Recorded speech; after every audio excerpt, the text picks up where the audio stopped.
Welcome back to gradient.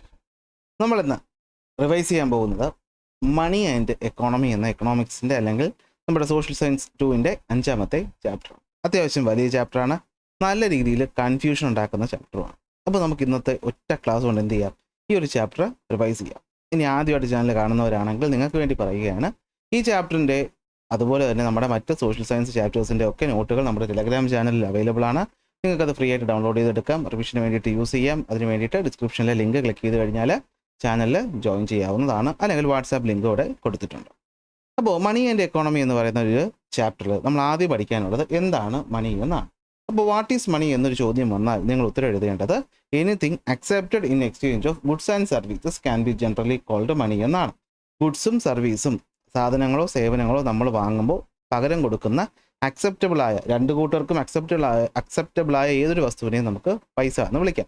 അപ്പോൾ ഇന്ന് ഈ കാണുന്നത് കറൻസി നോട്ടാണ്. ഇതിന് മുന്നേയും പല രീതികൾ ഉണ്ടായിരുന്നു. അതിലൊന്നായിരുന്നു ബാർട്ടർ സിസ്റ്റം എന്ന് പറയുന്നത്. ബാർട്ടർ സിസ്റ്റത്തിൽ നമ്മൾ പൈസ അല്ല കൊടുത്തിരുന്നത്, പകരം സാധനങ്ങളാണ് കൊടുത്തിരുന്നത്. അപ്പോൾ കുറേ പ്രശ്നങ്ങൾ ഉണ്ടായിരുന്നു. അപ്പോൾ അതിനൊരു സൊല്യൂഷനായിട്ടാണ് കോമൺ മീഡിയം ഓഫ് എക്സ്ചേഞ്ച് ആയിട്ടുള്ള കറൻസികൾ അല്ലെങ്കിൽ മണി വരുന്നത്. മണി വന്നപ്പോഴത്തേക്ക് നമുക്ക് ട്രാൻസാക്ഷൻസ് ഒക്കെ ഫാസ്റ്റർ ആക്കാൻ പറ്റി. അതുപോലെ തന്നെ സ്പെഷ്യലൈസേഷനും പോസിബിളായി. എന്താണ് സ്പെഷ്യലൈസേഷൻ? നമ്മൾ ചെയ്തുകൊണ്ടിരിക്കുന്ന ജോലി, ഇപ്പോൾ ഞാൻ പഠിപ്പിക്കുകയാണെങ്കിൽ ഞാൻ സർവീസ് എന്ന് പറയുന്നത് ടീച്ചിങ് ചെയ്യുന്നു, പകരം എനിക്ക് ഫീസും അല്ലെങ്കിൽ ശമ്പളവും കിട്ടുന്നു. അപ്പോൾ ഈ പറഞ്ഞ ഒരു ജോലി മാത്രം ഞാൻ ചെയ്താൽ പോരെ. പക്ഷേ പണ്ടായിരുന്നെങ്കിൽ ആലോചിച്ച് നോക്കി, ബാർട്ടർ സമ്പ്രദായം ആയിരുന്നെങ്കിൽ ആലോചിച്ച് നോക്കി, നമുക്കത് പറ്റത്തില്ല. കാരണം നമ്മൾ കൊടുക്കുന്ന സാധനം മറ്റൊരാൾക്കും ആവശ്യമായിരിക്കണം. ഡബിൾ കോയിൻസിഡൻസ് ഓഫ് വാണ്ട് എന്നാണ് പറയുന്നത്. അതില്ലെങ്കിൽ നമുക്ക് സാധനം കിട്ടത്തില്ല. ഇപ്പോൾ അതിൻ്റെ ആവശ്യമൊന്നുമില്ല. നമുക്കറിയാവുന്ന ഒരു കാര്യത്തിൽ നമുക്ക് സ്പെഷ്യലൈസ് ചെയ്യാൻ പറ്റുന്നത് പൈസ വന്നതുകൊണ്ട് ആണ്. അതാണ് ഇവിടെ പറയുന്നത്. ഈ സംഭവം എക്സാമ്പിളാണ്, വായിച്ചു നോക്കിയാൽ മതി. ഇനി പൈസ എന്ന് പറയുന്നത് നമ്മുടെ മനുഷ്യന്മാർക്ക് വളരെയധികം ഇൻഫ്ലുവൻസ് അല്ലേ, നമ്മുടെ ഹ്യൂമൻ ലൈഫിലെ ഏറ്റവും ഇമ്പോർട്ടൻ്റ് ആണ്. കാരണം കൺസ്യൂമർ, പ്രൊഡ്യൂസർ, സപ്ലയർ, ഇത് മൂന്നാണല്ലോ മെയിനായിട്ട് നടക്കുന്ന ആക്ടിവിറ്റീസ്. ഉൽപ്പാദിപ്പിക്കുന്നു, അതെന്ത് ചെയ്യുന്നു, ഒരാൾ സപ്ലൈ ചെയ്യുന്നു, മറ്റൊരാൾ വാങ്ങുന്നു. പരസ്പരം ഈ മൂന്നും ലിങ്ക് ചെയ്ത് കിടപ്പുണ്ട്. അപ്പോൾ ഇതിനകത്ത് പൈസ എന്ന് പറയുന്നത് ഒഴിച്ചുകൂടാൻ പറ്റാത്തൊരു സാധനമാണ്. അതാണ് ഇവിടെ പറയുന്നത്. ഇനി പൈസയുടെ ഉപയോഗത്തെ പറ്റിയാണ് പറയുന്നത്. ഈ ഒരു എക്സാമ്പിൾ തന്നിട്ട് പൈസയുടെ എന്ത് ഉപയോഗമാണ് ഇവിടെ നടന്നത് എന്ന് ചോദിക്കാൻ നല്ല സാധ്യത കാണുന്നുണ്ട്. പൈസയുടെ ഒരുപാട് ഉപയോഗങ്ങളുള്ളതിൽ ഒരു 4 ഉപയോഗങ്ങളാണ് ഇവിടെ ഈ എക്സാമ്പിൾസ് പറയുന്നത്. എന്തൊക്കെയാണ്? ഒന്ന്, നമുക്ക് ഈ പൈസ ഉപയോഗിച്ച് സാധനങ്ങളും സേവനങ്ങളും വാങ്ങാൻ പറ്റും, to buy goods and services. 2, to compare the price of goods and services. 3, to store the value of goods and services in terms of money. അതുപോലെ എന്താണ്? ടു ലെൻഡ് ആൻഡ്, അല്ലേ, നമുക്ക് പൈസ ലെൻഡ് ചെയ്യാൻ, അതായത് കടം കൊടുക്കാനും അതുപോലെ ബോറോ അല്ലെങ്കിൽ വാങ്ങാനും ഒക്കെ പറ്റുന്നതും പൈസയുടെ ഉപയോഗമാണ്. അപ്പോൾ ആ 4 ഉപയോഗങ്ങൾ ഇവിടെ ഒന്ന് നോക്കുക. ഒന്ന്, to buy and sell goods, to compare the price of different goods, to store the value of the goods in savings, അല്ലെങ്കിൽ to lend and borrow money. ഇതാണ് 4 പ്രധാനപ്പെട്ട യൂസസ് എന്ന് പറയുന്നത്. ഇതിനെ കുറച്ചുകൂടി വിശദമായിട്ടാണ് നമ്മൾ അടുത്ത് പഠിക്കാൻ പോകുന്നത്, ജനറൽ ഫങ്ഷൻസ് ഓഫ് മണിക്കകത്ത്. അപ്പോൾ ജനറൽ ഫങ്ഷൻസ് ഓഫ് മണി ഒരു എസ്സേ ആയിട്ട് ചോദിക്കാൻ നല്ല ചാൻസ് ഉള്ളൊരു ചോദ്യമാണ്. അപ്പോൾ നമ്മൾ ആദ്യമേ ഓരോ ഹെഡിങ് എഴുതിയിട്ട് ഓരോന്നിനെ വിശദീകരിക്കണം. അപ്പോൾ ഒന്നാമത്തെ ഫംഗ്ഷൻ എന്ന് പറയുന്നത് മീഡിയം ഓഫ് എക്സ്ചേഞ്ച് ആണ്, അല്ലേ. ഗുഡ്സും സർവീസസും നമുക്ക് എന്ത് ചെയ്യാൻ പറ്റും, വിൽക്കാനും അതുപോലെ തന്നെ നമ്മൾ വിറ്റ ആൾക്ക് സാധനങ്ങൾ വാങ്ങാനും ഒക്കെ കോമൺ ആയിട്ട് ആരെ ഉപയോഗിക്കാം, പൈസ ഉപയോഗിക്കാം. So it is A medium of exchange. നമുക്ക് ഞാൻ ജോലി ചെയ്തു, ശമ്പളം വാങ്ങിച്ചു, ആ ശമ്പളം കൊണ്ട് എനിക്ക് ആവശ്യമുള്ള സാധനം മറ്റൊരിടത്തുനിന്ന് എനിക്ക് വാങ്ങാനായിട്ട് പറ്റും. ഇതാണ് മീഡിയം ഓഫ് എക്സ്ചേഞ്ചിനകത്ത് നമ്മൾ പഠിക്കേണ്ടത്, എഴുതേണ്ട പോയിന്റ്. 2, measure of value. നമുക്ക് ഒരു സാധനത്തിൻ്റെ വാല്യൂ നമുക്ക് പൈസയുടെ രൂപത്തിൽ മെഷർ ചെയ്യാനായിട്ട് പറ്റും. അതായത് okay, the value of A good can be expressed in monetary terms, അല്ലേ, ഒരു സാധനത്തിൻ്റെ വില. അതുപോലെ തന്നെ ഒരു സേവനത്തിൻ്റെ വിലയും നമുക്ക് പൈസയുടെ ടേംസിൽ എക്സ്പ്രസ് ചെയ്യാനായിട്ട് പറ്റും. നിങ്ങളൊരു ഉദാഹരണം പറയുകയാണ്, സർക്കാർ ആശുപത്രിയിൽ പോകുന്നു, ഒരു OP ടിക്കറ്റ് 10 രൂപ. നിങ്ങളൊരു പ്രൈവറ്റ് ആശുപത്രിയിൽ പോകുന്നു, അവിടെ കിട്ടുന്നത് സേവനം തന്നെയാണ്, അവിടെ ഒരു OP ടിക്കറ്റ് 200 രൂപ. സോ സേവനത്തിൻ്റെ പൈസ വെച്ച് നമുക്ക് താരതമ്യം ചെയ്യാൻ പറ്റുമല്ലോ. അതിൻ്റെ വാല്യൂ അപ്പോൾ പ്രൈവറ്റ് ആശുപത്രി കുറച്ച് കൂടുതലാണെന്നാണല്ലോ പൊതുവിലെയുള്ളൊരു വൈപ്പ്. അപ്പോൾ അതുകൊണ്ടല്ലേ നമ്മളവിടെ കൂടുതൽ കാശ് കൊടുത്ത് പോകുന്നത്. അപ്പോൾ മെഷർ ഓഫ് വാല്യൂ മെഷർ ചെയ്യാനായിട്ട് പറ്റും. 2, it can be used to compare the value of 2 goods. 2 സാധനങ്ങളുടെ വാല്യൂ താരതമ്യം ചെയ്യാനായിട്ട് നമുക്ക് പറ്റും, അല്ലേ. ഒരു കോഫി 40 രൂപ, ഒരു ചായ 10 രൂപ, കമ്പയർ ചെയ്യാൻ പറ്റിയല്ലോ. അതാണ് ഇവിടെ ഉദ്ദേശിക്കുന്നത്. അങ്ങനെ ഇവിടെ നമ്മൾ സാധനങ്ങളെ കമ്പയർ ചെയ്യാനും പൈസ ഉപയോഗിക്കാൻ പറ്റും. ഇനി അടുത്ത് ശ്രദ്ധിച്ചേക്കണേ, സാധനങ്ങളെ കമ്പയർ ചെയ്യാൻ പൈസ ഉപയോഗിക്കാൻ പറ്റും, compare the value of 2 goods. അതുപോലെ നമുക്കിവിടെ വേറൊരു കാര്യമാണ് പറയുന്നത്, പൈസയെയും നമുക്ക് എന്ത് ചെയ്യാൻ പറ്റും, സാധനങ്ങൾ എത്രത്തോളം കിട്ടും എന്നത് വെച്ച് കമ്പയർ ചെയ്യാൻ പറ്റും. അതിനെയാണ് പർച്ചേസിങ് പവർ എന്ന് പറയുന്നത്. ചോദിക്കാം പർച്ചേസിങ് പവർ. അങ്ങനെ ഒരു ചോദ്യം വന്നാൽ നിങ്ങൾ ഇങ്ങനെ ഉത്തരം എഴുതിയാണ്, the value of money measured by the amount of goods and services a unit of money can buy is generally called the purchasing power. എന്ന് വെച്ചാൽ ഇത്രയേ ഉള്ളൂ. ഒരു പൈസ കൊണ്ട് നമ്മുടെ പർച്ചേസിങ് പവർ, ഞാൻ ഒരു ഉദാഹരണം പറഞ്ഞുതരാം. നിങ്ങളുടെ അച്ഛൻ ആദ്യമായിട്ട് ജോലിക്ക് കയറ്റിയപ്പോൾ കിട്ടിയ ശമ്പളം നിങ്ങളൊന്ന് ചോദിക്കുക. നിങ്ങളൊരു സഹോദരൻ, ചേട്ടനോ ചേച്ചിയോ ആരെങ്കിലും ഉണ്ടായിക്കോട്ടെ, അവരാദ്യമായിട്ട് വാങ്ങിയ ശമ്പളം ഒന്ന് കമ്പയർ ചെയ്യുക. ആ രണ്ട് എമൗണ്ടും എന്തായാലും നമ്മൾ ആദ്യം ഒരു ജോലി കയറുമ്പോൾ കിട്ടുന്ന ശമ്പളം, ഞാനൊരു ഉദാഹരണം പറയുകയാണേ. നിങ്ങളുടെ അച്ഛൻ ആദ്യം ജോലി കയറിയപ്പോൾ കിട്ടിയ ശമ്പളവും 10,000 രൂപ, നിങ്ങളുടെ ഈ പറയുന്ന ചേട്ടനും അനിയനോ ശമ്പളം വാങ്ങിച്ചത് 15,000 രൂപ. പെട്ടെന്ന് കാണുമ്പോൾ തോന്നും 10,000 രൂപയെക്കാളും കൂടുതലല്ലേ 15,000 രൂപ. പക്ഷേ ഇവിടെ പൈസ നമുക്ക് താരതമ്യം ചെയ്യാൻ പറ്റും. എങ്ങനെ? അന്നത്തെ കാലത്ത് ഈ 10,000 രൂപ കൊണ്ട് എത്ര സാധനം വാങ്ങാൻ പറ്റും, ഇന്നത്തെ കാലത്ത് ഈ 15,000 രൂപ കൊണ്ട് എത്ര സാധനം വാങ്ങാൻ പറ്റും? നോർമലി അന്നത്തെ 10,000-നായിരിക്കും വാല്യൂ കൂടുതൽ. കാരണം അന്ന് ഈ പൈസ കൊണ്ട് നമുക്ക് കൂടുതൽ സാധനം വാങ്ങാൻ പറ്റും. അതിനെയാണ് പർച്ചേസിങ് പവർ എന്ന് പറയുന്നത്. അതായത് പർച്ചേസിങ് പവർ കൂടുതലെന്ന് പറഞ്ഞു കഴിഞ്ഞാൽ നമുക്കുള്ള കാശ് കൊണ്ട് കൂടുതൽ സാധനം വാങ്ങാൻ പറ്റും. പർച്ചേസിങ് പവർ കുറവെന്ന് വെച്ചാൽ പറ്റത്തില്ല. അതാണ് എക്സാമ്പിൾ. കാരണം ഞാനത് പഠിപ്പിച്ചപ്പോഴെന്ന് പറഞ്ഞിരുന്നു, ഞാൻ വണ്ടി ഓടിച്ചു തുടങ്ങുന്ന കാലത്ത് 70 രൂപയ്ക്ക് 1 ലിറ്റർ പെട്രോൾ കിട്ടുമായിരുന്നു. അപ്പോൾ 70 രൂപയ്ക്ക് 1 ലിറ്റർ പെട്രോൾ കിട്ടും. ഇന്ന് അതേ 1 ലിറ്റർ പെട്രോൾ കിട്ടാൻ എനിക്ക് 107 രൂപ കൊടുക്കണം. അപ്പോൾ എൻ്റെ കയ്യിലുള്ള പൈസയുടെ പർച്ചേസിങ് പവർ കുറഞ്ഞു. അപ്പോൾ പർച്ചേസിങ് പവർ എന്ന് വെച്ചാൽ എന്താണ്? ഒരു യൂണിറ്റ് ഓഫ് സാധനം നമുക്ക്, അല്ലെങ്കിൽ ഒരു യൂണിറ്റ് ഓഫ് പൈസ കൊണ്ട് എത്രത്തോളം സാധനം വാങ്ങാൻ പറ്റും, അതാണ് പർച്ചേസിങ് പവർ എന്ന് പറയുന്നത്. അപ്പോൾ പൈസ ഉപയോഗിച്ച് നമുക്ക് സാധനങ്ങളുടെ വാല്യൂ മെഷർ ചെയ്യാനും കമ്പയർ ചെയ്യാനും പറ്റുമ്പോൾ നമുക്ക് പൈസയും കമ്പയർ ചെയ്യാൻ പറ്റും സാധനങ്ങളുടെ വാല്യൂ വെച്ച്. അതാണ് പറയുന്നത്. കണ്ടോ, just as the value of the goods is measured in monetary terms, the value of money can also be expressed in terms of other goods. അതിനാണ് പർച്ചേസിംഗ് പവർ എന്ന് പറയുന്നത്. അതിനെയാണ് നമ്മൾ എന്ത് പറയുന്നത്? പർച്ചേസിംഗ് പവർ എന്ന് പറയുന്നത്. പർച്ചേസിംഗ് പവർ കൂടുതലാണെങ്കിൽ കൂടുതൽ സാധനം വാങ്ങാൻ പറ്റും. പർച്ചേസിംഗ് പവർ കുറഞ്ഞാൽ കുറച്ച് സാധനം വാങ്ങാൻ പറ്റും. പൈസയുടെ രണ്ടാമത്തെ ഗുണം പറയുമ്പോൾ അതിന് അഡീഷണലി വന്നൊരു കാര്യമാണിത്. നെക്സ്റ്റ്, സ്റ്റോർ ഓഫ് വാല്യൂ നമുക്ക് പൈസയുടെ രൂപത്തിൽ സ്റ്റോർ ചെയ്യാൻ പറ്റും. അതാണ് മൂന്നാമത്തെ ഫംഗ്ഷൻ എന്ന് പറയുന്നത്. എന്തൊക്കെയായിരിക്കും അല്ലേ? വാല്യൂ ഓഫ് ദി ഗുഡ്സ് നമുക്ക് എന്ത് ചെയ്യാൻ പറ്റും? പൈസയുടെ ടേംസിൽ സ്റ്റോർ ചെയ്യാനായിട്ട് പറ്റും. അതായത് ബാർട്ടർ സിസ്റ്റത്തിൽ അത് പറ്റത്തില്ലായിരുന്നു. ഞാൻ 1 കിലോ തക്കാളി ഉൽപ്പാദിപ്പിച്ചാൽ തക്കാളി ചീത്തായി പോകുന്നതിന് മുമ്പ് എനിക്ക് സാധനം വാങ്ങണം, അല്ലെങ്കിൽ എൻ്റെ തക്കാളിയും എൻ്റെ പൈസയും പോയി. ഇപ്പോഴാണെങ്കിലോ എനിക്ക് അപ്പം തന്നെ കൊണ്ടുപോയി വിറ്റിട്ട് ആ പൈസ എനിക്ക് എന്ത് ചെയ്യാം? സ്റ്റോർ ചെയ്ത് വെച്ചേക്കാം. എനിക്ക് ഇഷ്ടമുള്ളപ്പോൾ എനിക്ക് വേണ്ട സാധനം നമുക്ക് ഈ പൈസ കൊടുത്ത് വാങ്ങാനായിട്ട് പറ്റും. So when money become something that was acceptable to every one. അതെന്തുകൊണ്ടാണ് പറ്റിയത്? എല്ലാവർക്കും പൈസ വേണമെന്നുള്ളത് കൊണ്ടല്ലേ. അല്ലാതെ ഞാനിപ്പോൾ പോയിട്ട് തക്കാളി വിറ്റിട്ട് ഞാൻ 1 കിലോ ഉള്ളി വാങ്ങിച്ചു വെച്ചിട്ട് വലിയ കാര്യമുണ്ടോ? അപ്പോൾ ബാർട്ടർ സമ്പ്രദായം പോലെ ആയിപ്പോൾ അല്ലേ. Accepted to every one. അപ്പോൾ പൈസ എല്ലാവർക്കും അക്സെപ്റ്റബിൾ ആയതുകൊണ്ട് നമുക്ക് പൈസയെ സ്റ്റോർ ചെയ്യാൻ പറ്റും. അതായത് നമുക്ക് ഇന്നത്തെ എൻ്റെ സാധനത്തിന് വിറ്റിട്ട് സ്റ്റോർ ചെയ്ത് എനിക്ക് പൈസയാക്കി വയ്ക്കാം. പിന്നീട് എപ്പോഴാണോ നമുക്ക് ആവശ്യമുള്ളത് അപ്പോൾ നമുക്കിത് കൺവേർട്ട് ചെയ്ത് നമുക്ക് ആവശ്യമുള്ള സാധനമാക്കി മാറ്റാനായിട്ട് പറ്റും. അടുത്ത് വരുന്നതാണ് എന്ത്? Means of deferred payment. അതായത് കടം കൊടുക്കാൻ നമുക്ക് ഉപയോഗിക്കാനായിട്ട് പറ്റും. ഫിനാൻഷ്യൽ ട്രാൻസാക്ഷൻസ് നമുക്ക് എന്ത് ചെയ്യാൻ പറ്റും? പിന്നീട് ഒരു ഡേറ്റിൽ സെറ്റിൽ ചെയ്യാൻ പറ്റുന്നത് അവിടെ കോമൺ എക്സ്ചേഞ്ച് ആയിട്ടുള്ള പൈസ ഉള്ളത് കൊണ്ടാണ്. അല്ലെങ്കിൽ പറ്റുമായിരുന്നോ? ഇല്ല. കാരണം ബയേഴ്സും സെല്ലേഴ്സും പിന്നീട് സെറ്റിൽ ചെയ്യാമെന്ന് പറഞ്ഞിട്ട് നമ്മൾ പോകുന്നുണ്ടെങ്കിൽ അത് പൈസ ഉള്ളത് കൊണ്ടാണ്. So it is possible to measure the value of borrowing and lending. It is possible to measure the value of borrowing and lending in form of money. ഇതാണ് measured of means of deferred payment നിങ്ങൾ എഴുതേണ്ടത്. കാരണം എന്താണ്? നമുക്ക് കടമായിട്ടും അതുപോലെ തന്നെ നമുക്ക് ഈ പറയുന്ന ലോണായിട്ട് കൊടുക്കാനും അതിൽ പലിശ കാൽക്കുലേറ്റ് ചെയ്യാനും ഒക്കെ എളുപ്പം എന്താണ്? പൈസ എന്ന് പറയുന്നൊരു മീഡിയം ഉള്ളത് കൊണ്ടാണ്. ഇനി ക്യാരക്ടറിസ്റ്റിക്സ് ഓഫ് മണിക്കകത്ത് മണി എന്ന് പറയുന്നത് എന്താണ്? അക്സെപ്റ്റബിൾ ആണ്, ഡ്യൂറബിൾ ആണ്, ഈസിലി എക്സ്ചേഞ്ചബിൾ ആണ്. നമുക്ക് എന്ത് ചെയ്യാൻ പറ്റും?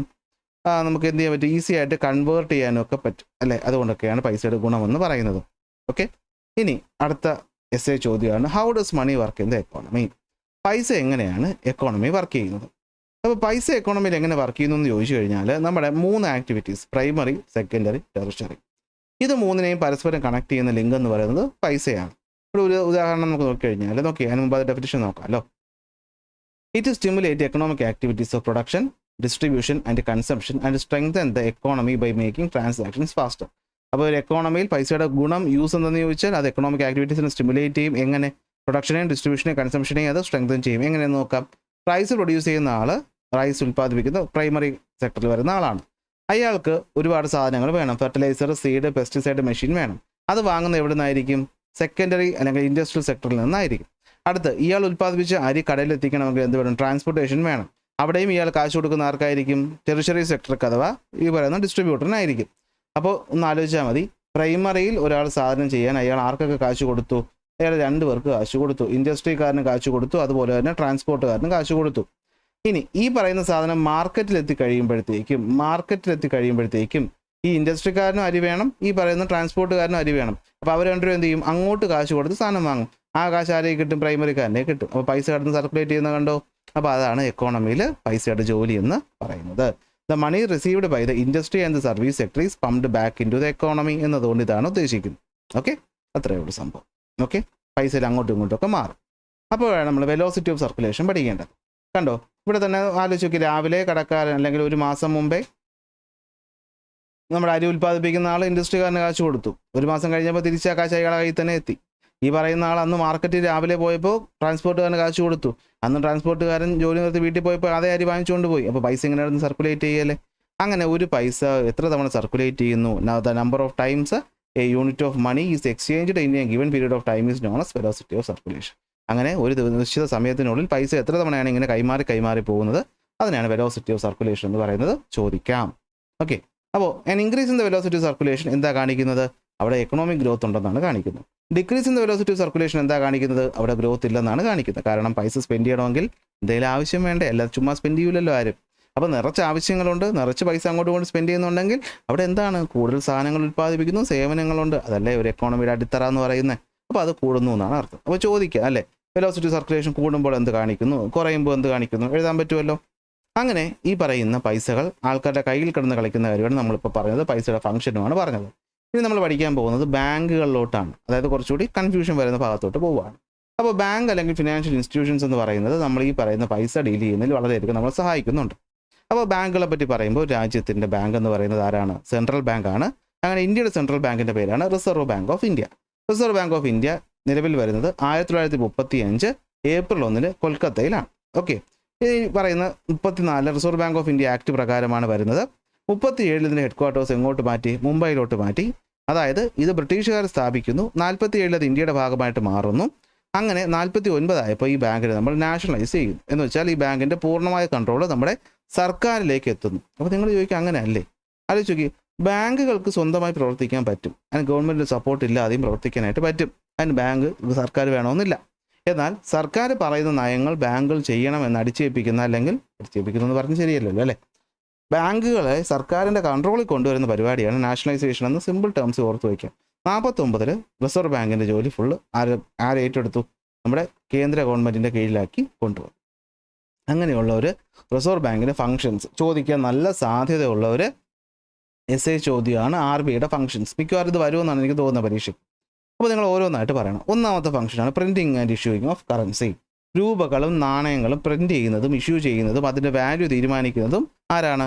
നമ്മുടെ റിസർവ് ബാങ്ക് ആണ് അല്ലേ. അപ്പോൾ റിസർവ് ബാങ്ക് ഓഫ് ഇന്ത്യയുടെ 34 ആക്ട് പ്രകാരമാണല്ലോ വന്നത്. അതനുസരിച്ച് നോക്കണം, കോയിൻസ് 1 രൂപ കോയിൻ ഒഴികെ ബാക്കിയെല്ലാം, 1 രൂപ കോയിൻ നോട്ട് ഒഴികെ ബാക്കിയെല്ലാം പ്രിൻറ്റ് ചെയ്യുന്ന ആരാണ്?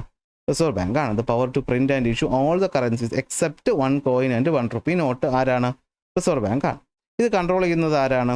നമ്മുടെ ഗവൺമെൻറ് തന്നെയാണ്. അപ്പോൾ 1 രൂപ നോട്ട് ആരാ പ്രിൻറ്റ് ചെയ്യുന്നത്?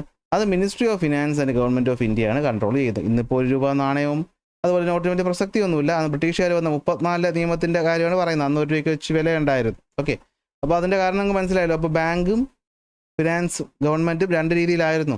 അതുകൊണ്ടല്ല ഇങ്ങനെ നിയമം വേണ്ടി വന്ന്. അതുകൊണ്ടാണ് 49 ബാങ്കിനെ നാഷണലൈസ് ചെയ്ത് ഫുള്ളി ഗവൺമെൻറ് കീഴിലാക്കിയത്. എന്നാലും അന്ന് ഈ നിയമം മാറ്റിയിട്ടില്ല. അപ്പോൾ നോക്കാം എന്തൊക്കെയാണ്. കറൻസി നോട്ടുകൾ ഡിസൈൻ ചെയ്യുക, അതിലേക്ക് സെക്യൂരിറ്റി ഫീച്ചേഴ്സ് കൊണ്ടുവരിക, പ്രിൻറ്റ് ചെയ്യുക, ഡിസ്ട്രിബ്യൂട്ട് ചെയ്യുക, ഇതൊക്കെ ആരുടെ ജോലിയാണ്? റിസർവ് ബാങ്കിൻ്റെ ജോലിയാണ്. എവിടെയൊക്കെയാണ് പ്രിൻറ്റ് ചെയ്യുന്നത്?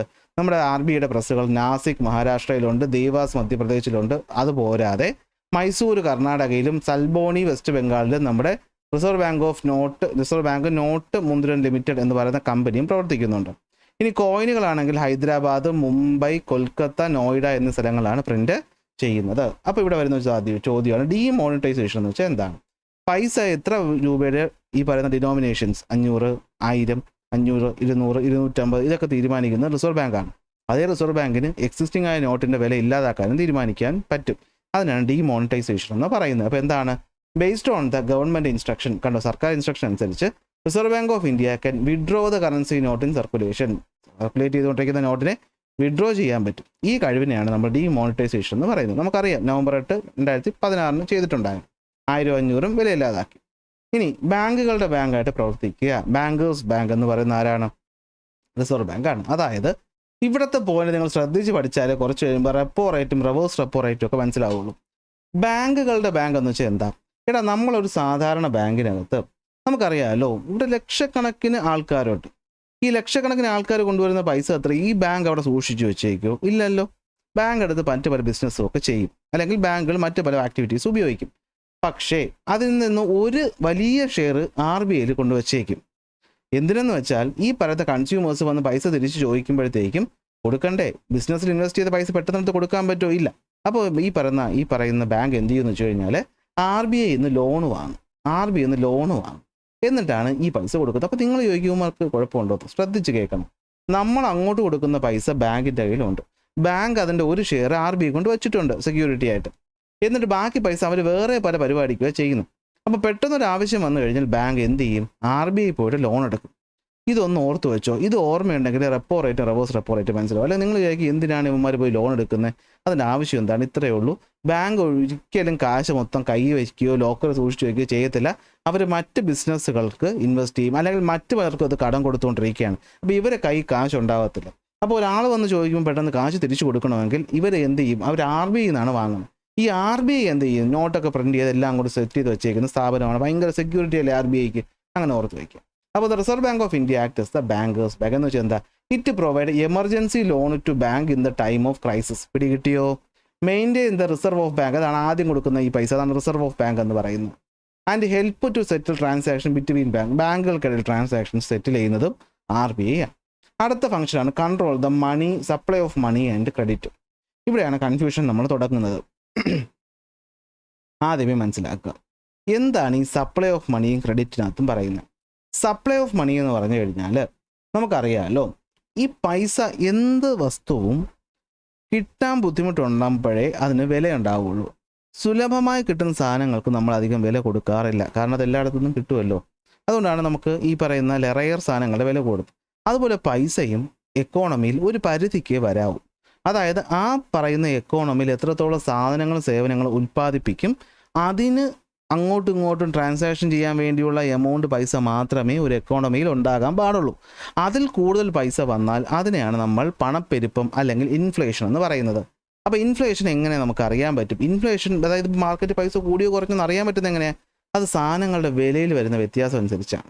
ഇൻഫ്ലേഷൻ കൂടുമ്പോൾ സാധനങ്ങളുടെ വില എന്ത് പറ്റുമെന്ന് വെച്ച് കഴിഞ്ഞാൽ കൂടും. And increase in the general price level of the goods and services is known as inflation. അപ്പോൾ നിങ്ങൾ ചോദിക്കും അതെങ്ങനെ? ഞാൻ പറഞ്ഞല്ലോ, സാധനങ്ങൾ എത്രത്തോളം സേവനങ്ങൾ എത്രത്തോളം ഉൽപ്പാദിപ്പിക്കുന്നു, അത് പർച്ചേസ് ചെയ്യാനുള്ള എമൗണ്ട് ഓഫ് മണി മാർക്കറ്റിലുണ്ടെങ്കിൽ സാധനങ്ങൾ ഇസ് ഈക്വൽ ടു പൈസ, അതൊരു ബാലൻസിൽ അങ്ങ് പോകും. പൈസ കൂടി വന്നാൽ എന്ത് പറ്റും? കൂടുതൽ ആൾക്കാർക്ക് ഈ സാധനം വേണം. അപ്പോൾ സാധനത്തിൻ്റെ ഡിമാൻഡ് കൂടും. ഡിമാൻഡ് കൂടുമ്പോൾ നമ്മളത് കൂടിയ വിലയ്ക്ക് വിൽക്കും, സാധനങ്ങളുടെ വില കൂടും. പിടി കിട്ടുന്നുണ്ടോ? ഒന്നുകൂടെ, ഒരു അരി എന്ന് പറയുന്ന സാധനം എല്ലാവരുടെ കയ്യിലും കാശുണ്ട്. അപ്പോൾ എല്ലാവർക്കും അരി വേണം, പക്ഷെ കൊടുക്കാൻ അതിന് മാത്രം അരിയില്ല. അരിയുടെ ഉൽപ്പാദനത്തിനനുസരിച്ചുള്ള പൈസയെ നാട്ടിലുണ്ടായിരുന്നുള്ളൂ എങ്കിൽ അരിക്കനുസരിച്ചുള്ള പൈസ എല്ലാവരെയും കാണുള്ളൂ, എല്ലാവർക്കും അത് ഈക്വലി വാങ്ങാനേ പറ്റുള്ളൂ. പക്ഷെ പൈസയുടെ അളവ് എങ്ങനെയെങ്കിലും മാർക്കറ്റിൽ കൂടിയെങ്കിൽ കള്ളനോട്ട് അടി ചെയ്തുകൊണ്ടാണ് പ്രശ്നമാകുന്നത്. കള്ളനോട്ടെന്ന് പറയുമ്പോൾ ഉൽപ്പാദനത്തിന് ഇല്ലാത്ത ചുമ്മാ പൈസ നാട്ടിലോട്ട് വരികയാണ്, അപ്പോൾ പൈസയ്ക്ക് വിലയില്ലാതാവും. അപ്പോൾ ആ പൈസ എന്താണ്? നമുക്ക് സാധനങ്ങളുടെ ഡിമാൻഡ് കൂട്ടും. അതായത് ഇപ്പോൾ ഈ പറയുന്ന അരി വാങ്ങാനായിട്ട് ഒരുപാട് പേര് വരും. അപ്പോൾ അവൻ പറയും എന്താണ്, എന്നാൽ ഞാൻ 100 രൂപയുടെ അരി ഞാനെങ്കിൽ 110 തരുന്നവന് കൊടുക്കാമെന്ന് പറയും. ലേലം വിളിക്കുന്ന പരിപാടി പോലെ സാധനങ്ങളുടെ വില കൂടും എന്ന് ഓർത്ത് വയ്ക്കും. അപ്പോൾ എന്താണ്? when the supply of money increases and the production of goods and services does not increase proportionality. പിടിയിട്ട് കാണുമല്ലോ. there arises a situation where there is a fewer goods. ഗുഡ്സിൻ്റെ അളവ് കുറയുന്നു, സർവീസിൻ്റെ അളവ് കുറയുന്നു, പക്ഷെ കൂടുതൽ പൈസ വരും. അപ്പോൾ എന്ത് പറ്റും?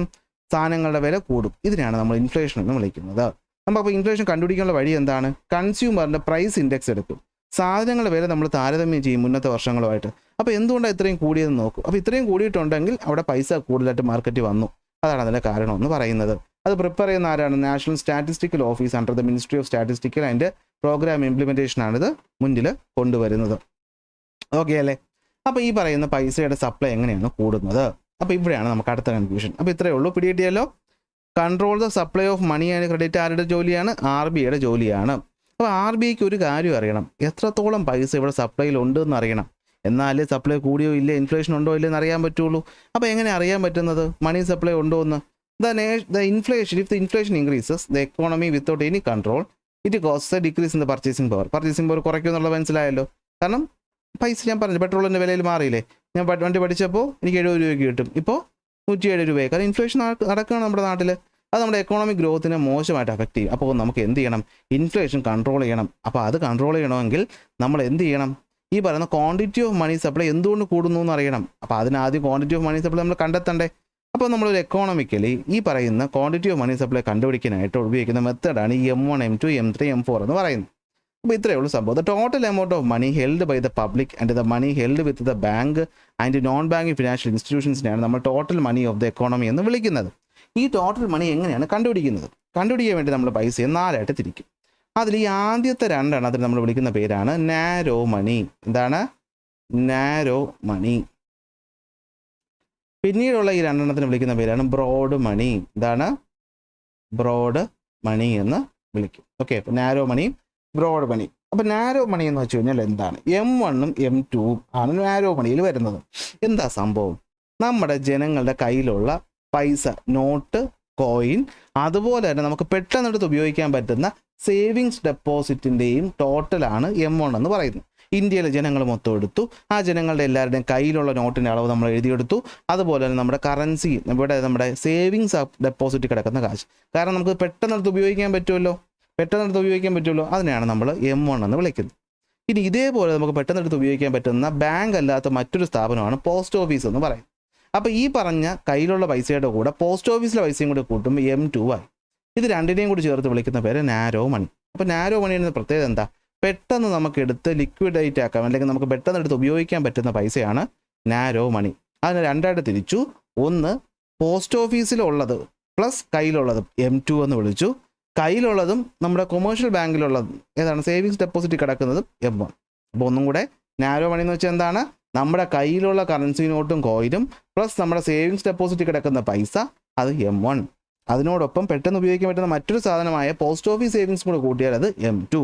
ഇനി ബ്രോഡ് മണി വരുന്ന M3യും M4 എന്താ പ്രത്യേകത എന്ന് വെച്ചാൽ ഇത് പെട്ടെന്ന് എടുത്ത് നമുക്ക് ഉപയോഗിക്കാൻ പറ്റത്തില്ല. കാരണം എന്താണ്? നോക്കിക്കോ, നമ്മുടെ കയ്യിലുള്ള പൈസ plus net fixed deposit in the commercial bank, അല്ലേ? Fixed deposit in the commercial bank. ഇത് ഞാൻ എങ്ങനെ പറയും? ഇതിപ്പോൾ ഇതിന് എന്തുകൊണ്ടാണ് ബ്രോഡ് എന്ന് വിളിച്ചത്? അതായത് ഇതിനകത്ത് എന്തൊക്കെ വരും? അതായത് ഇപ്പോൾ എനിക്ക് ഒരു ആവശ്യമുണ്ട്, അപ്പോൾ എനിക്ക് പൈസ വേണം.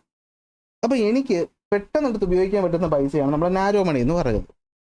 എന്നാൽ എൻ്റെ ആസ്തി എന്ന് നമ്മൾ പറയത്തില്ല. എൻ്റെ ആസ്തിയിൽ വരുന്നതല്ലേ എന്താണ്? എൻ്റെ ഈ പറഞ്ഞ അസറ്റിനകത്ത് വരുന്നതല്ലേ എൻ്റെ ഫിക്സഡ് ഡെപ്പോസിറ്റ്. അപ്പോൾ അത് ഒരു ബ്രോഡ് സെൻസിലല്ലേ നമ്മൾ പൈസയെ പറ്റി പറയുന്നത്, അല്ലേ?